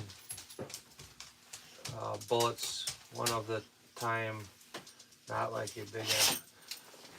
So they make little handheld, I guess presses. They're cheap. They're under $100. Look up like Lee Reloading. They'll have them there. What you need is a small press of some sort, and then you need a set of dies. And then you need your powder bullets, brass, and primers. So I'll start there.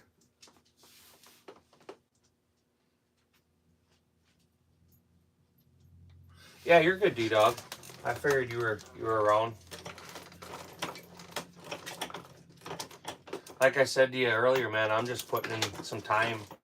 Even if, right, I've been on here for, over 3 hours, right? If the only time I get on here is the time my computer is running, that's 3 hours. You know, I'm just trying to get that time in. I want to go into shooting season and be able to put out some good videos and content and start taking YouTube's money. If they'll actually monetize the videos, if they'll monetize the content, I don't know. But I do want to be at them hours. So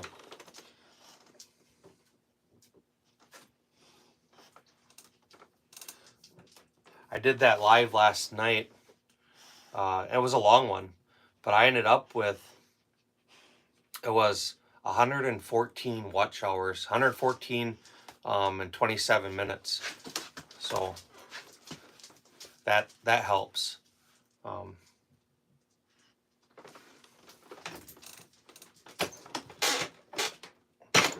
mean, ultimately the goal is take YouTube's money, get an anti-gun platform and then take their money. I think that's probably the best fuck you to all of them. But it'd be really cool, like our match fees, our ammo, the fuel. If we can cover any of that, I mean, all you guys know, shooting's expensive, right? And I want to be able to let my kids shoot as much as they want. I'm trying real hard to get some of my daughter's parents to send their daughters out or sons out to shoot steel challenge with us this year, and I'll pay for it.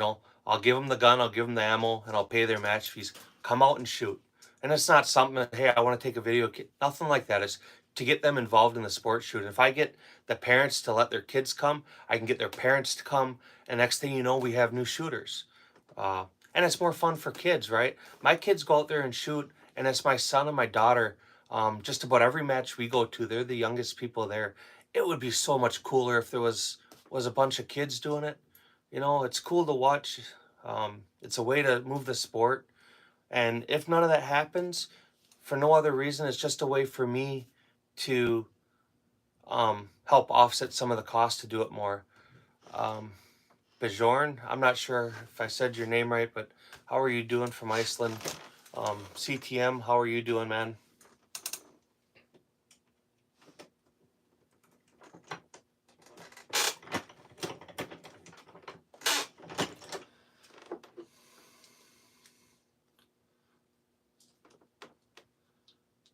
I think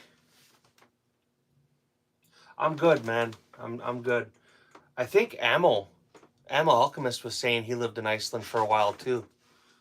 I think last night he mentioned that. as we were talking about different adult materials, and he said that in Iceland they couldn't have any.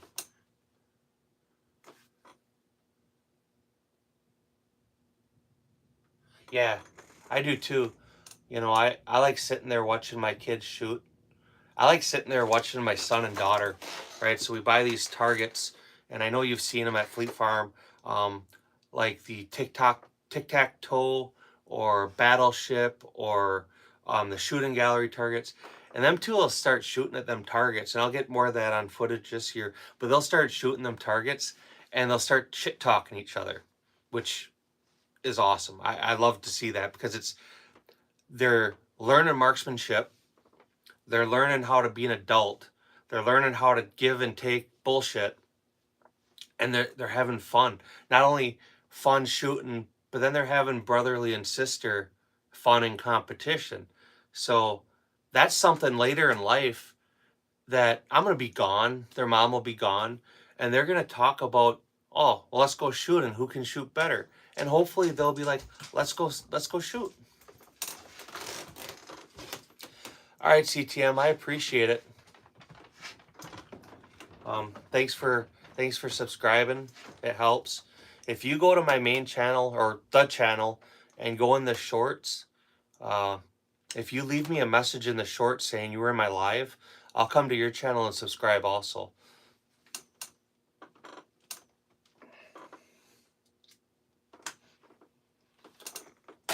But like D-Dog, Orange Smoke, he's still a young dad.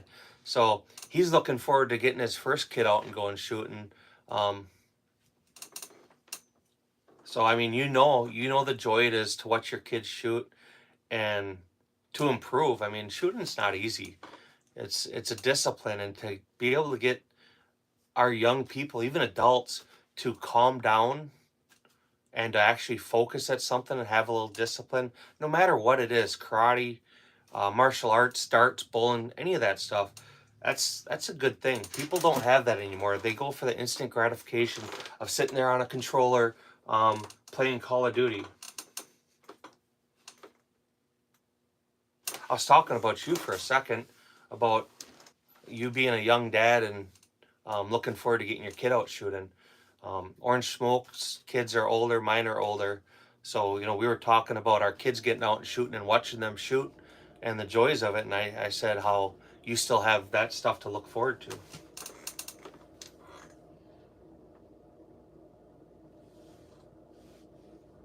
Yeah, you don't have to hang on to stuff, you know.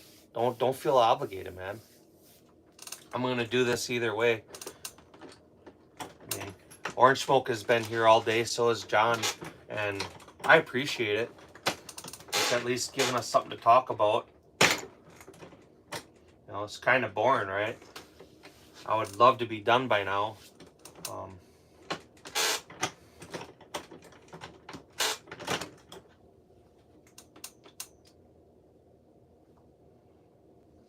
Yeah, I enjoy firearms.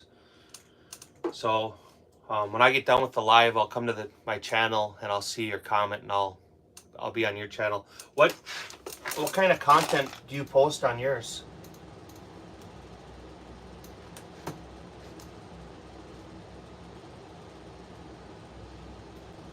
Well, you're a car guy.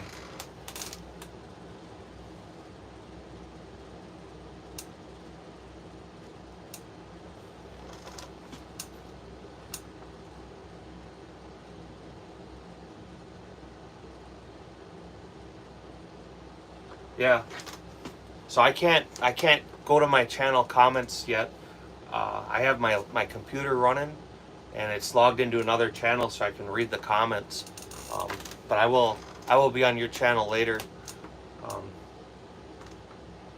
The cars are cool. If you're into like old cars, John's Arsenal's on here. He's got a lot of history with cars.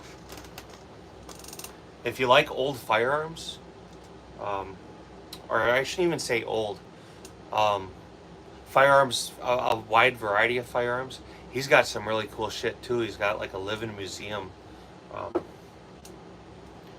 Definitely check his channel out. Orange Smoke's got some the more modern type firearms.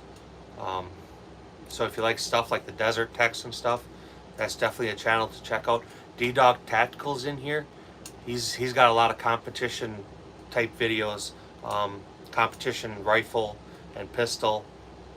So if them are things that interest you, um, maybe check out them channels too. You know, subscribing's free.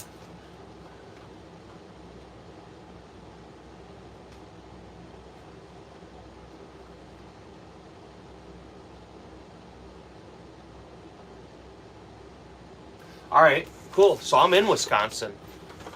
What part? You say go up in Wisconsin, up north.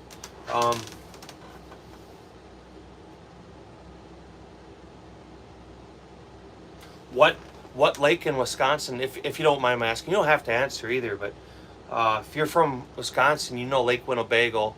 Uh,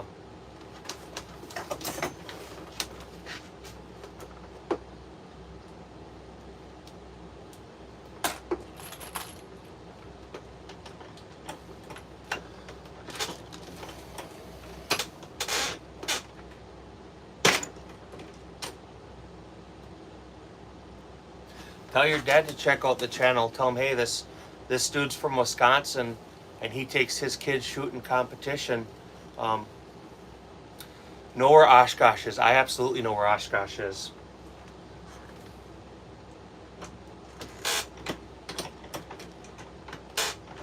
What side of Oshkosh? Hey, if you don't believe me, I know about Oshkosh. Ask me some questions. I'll tell you all about it.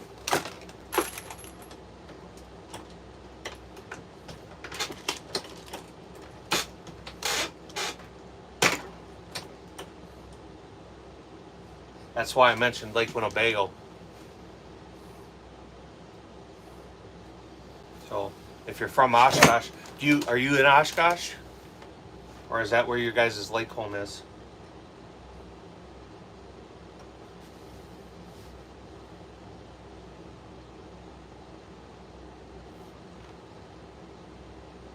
I don't live there, but we are about 2 hours farther.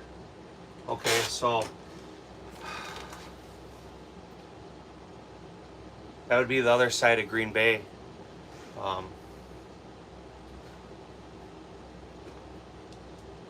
If you're familiar with Oshkosh, though, look at my profile pic.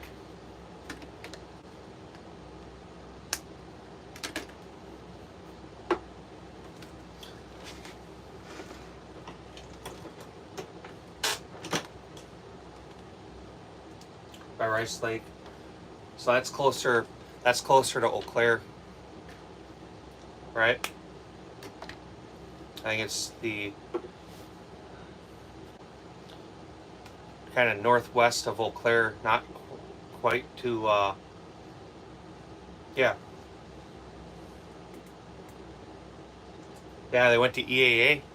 That's a cool museum. Did you come for the air show or just go to the museum? Did you go to the military museum right down the road too, or just EAA?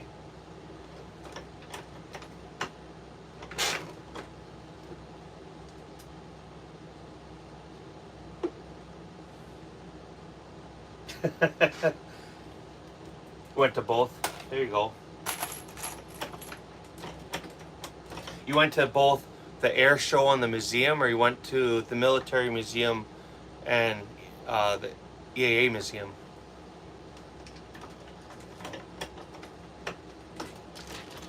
EAA is a good time.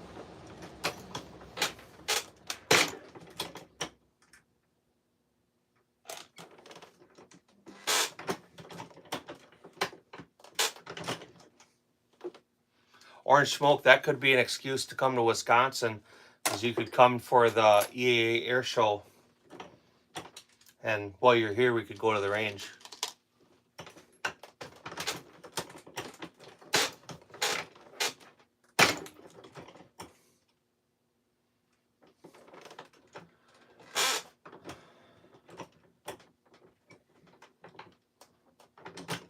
Yeah. I mean, it's historical. EAA is badass. You know, I've lived here, so it's not as exciting, but like I'm not real far off the runway. You know, I'm kind of in an interesting part of the town. But if, I mean, it'd be a good excuse for you. Bring them to the air show, and we go out to the range and shoot some guns.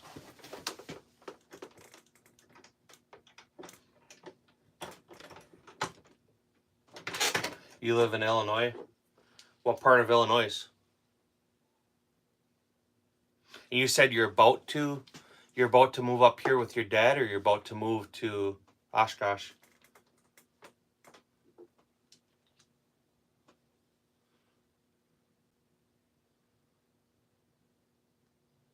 Yeah, so EAA, Orange Smoke, is the largest air show there is.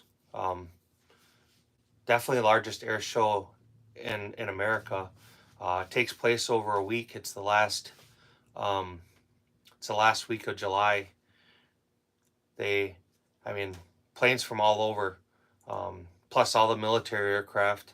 I mean, if you get a chance later, just look up EAA, and it'll pull up.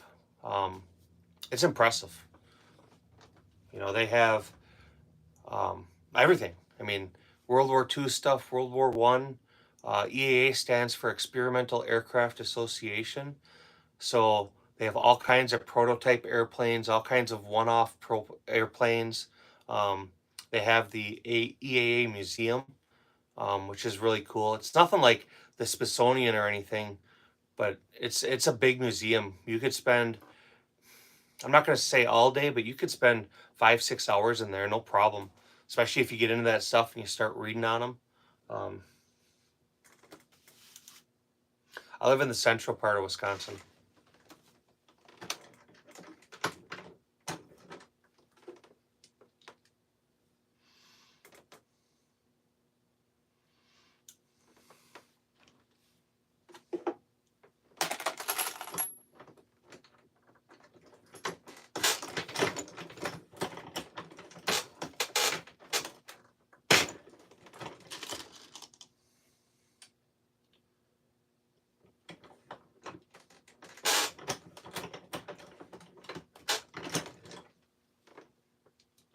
I'm working on 9mm Major.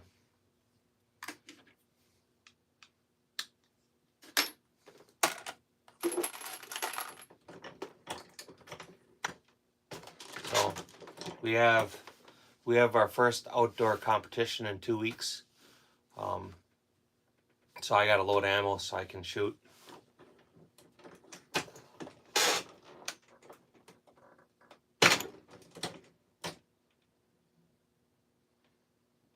Got an airplane motor on Marketplace.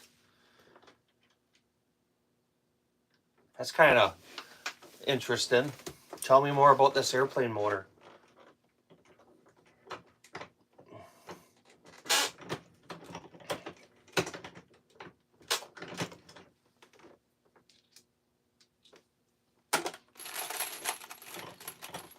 I appreciate CTM. Tell your dad to check out the channel. Maybe sometime we can all go to the range. I like taking new shooters out, but definitely don't let him know you're contacting me and you're talking to an adult. Don't make this like weird. You know, I would prefer that he'd be the one, if he wants to go shooting or something, to reach out to me, right? I have kids, so you got to be careful who you talk to on the internet.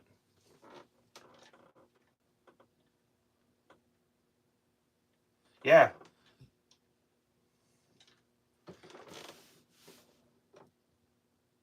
Yeah, I'm tracking. I'm just saying, you know, as a dad, that's why I'm saying it, right? Yeah, your kid would have a good time. So,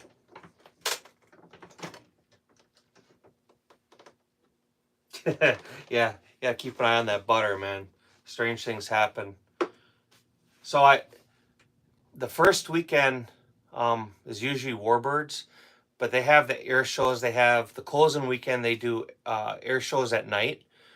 Go EAA. I don't want to sit here and give it all to you. Go on there and look, because you'll be super stoked about it. It's a good time. You buy your flight line passes and they're good for the week. I think you can buy day passes. I don't remember. Um, I can keep an eye out too. A lot of times people we know gets EA tickets. Um, but usually it's only for one day. They'll give up your ticket or whatever if they're not going to go. But all week long they have airplane shows. They bomb the runway, right? Big 55-gallon drums of napalm.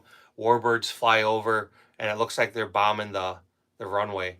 Um, and you're close enough to the runway that it's actually hot on your face.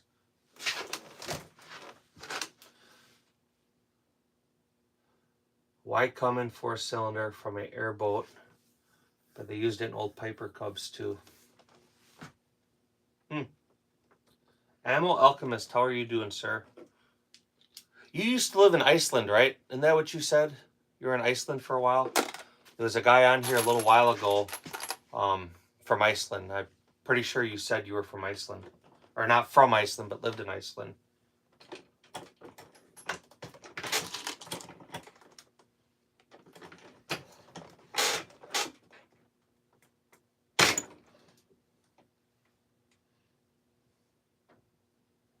Yeah, that's fine, man.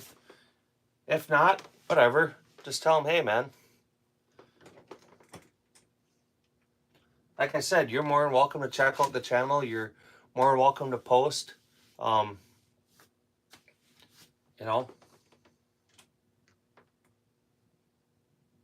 All 48 hours. I'm sorry, I misunderstood that.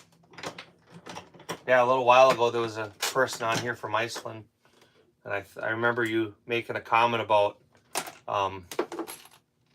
content that wasn't allowed there.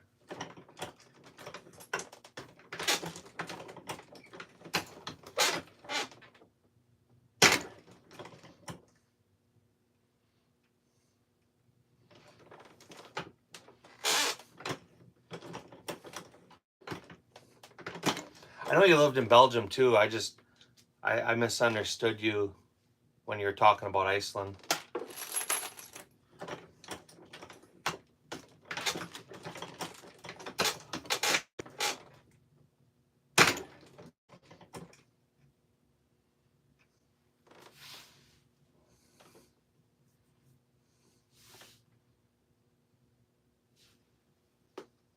I tell you what, Mr. Captain, you do a $5 purchase on a super or something, and I'll definitely give you what you're asking for.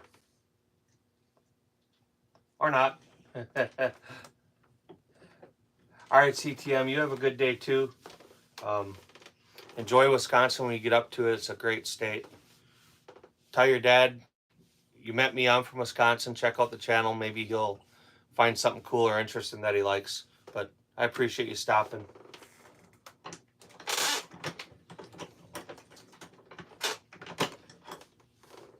I'm not above getting money for saying something. I'm not gonna do stupid shit. But I mean, we all know the dude was full of shit, right? Yeah. All right, KTM. See you later. You be good. Listen to your parents. Follow firearm safety. Exactly. I'd say it. We were watching Super Troopers last night. I had my son pull that up. I have never loaded 338, but I do load 300 short mag, Winchester short magnum.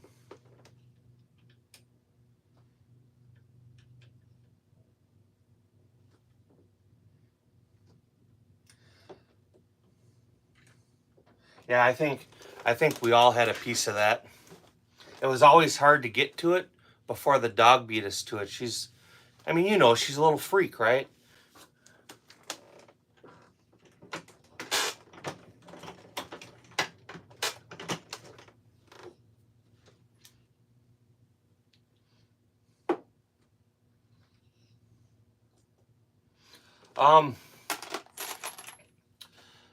Every loading manual is a book, and the first half of loading manuals will pretty much teach you everything you need to know.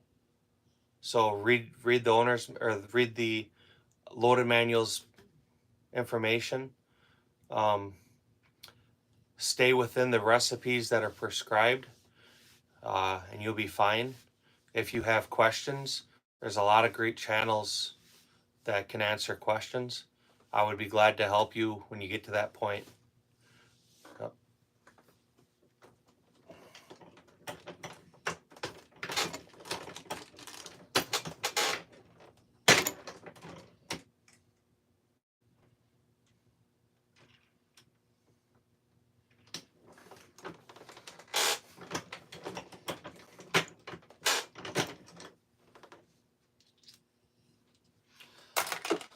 So Ammo, you want to do a joint live in a couple hours here?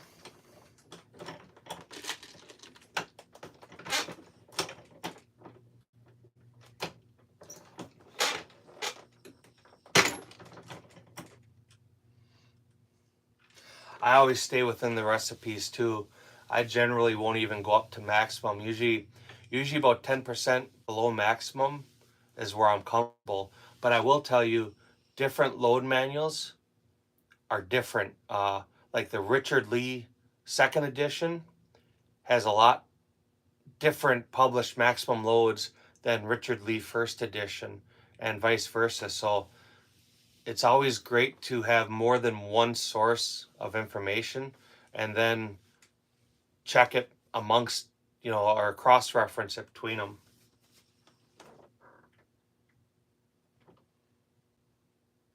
So I am actually, right now what I'm making is a very exotic ground.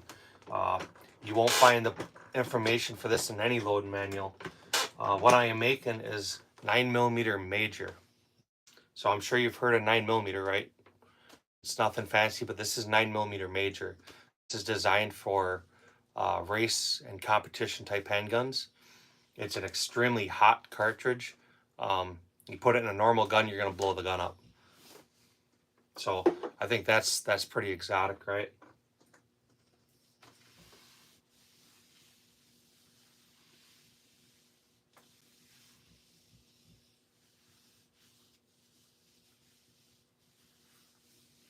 Yeah. Orange Smoke, he's in the comments. He's gonna have more information on 338 than I will. I think that's one cartridge he loads for.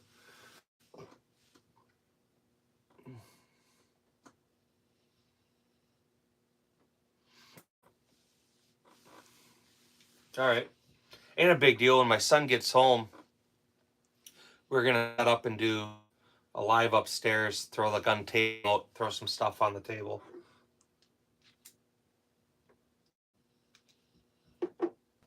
Yeah, exactly what he's saying. Subscribe to Orange Smoke channel. He'll help work you through that 338. Ammo Alchemist is in here. He's a reloader. He'd be another good one. John's Arsenal's in here. He's a reloader.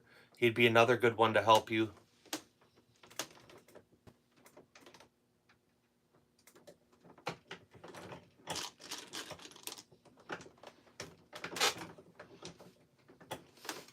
Sierra Match King, always a bullet.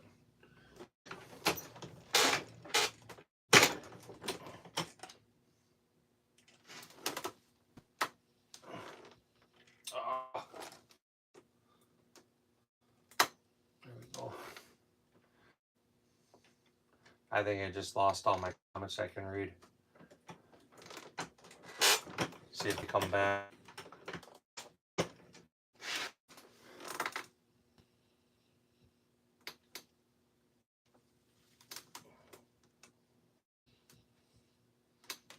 Oh, there they are.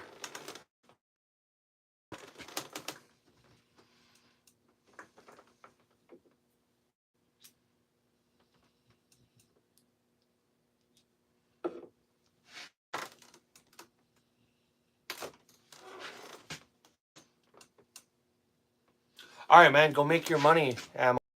Don't apologize to me.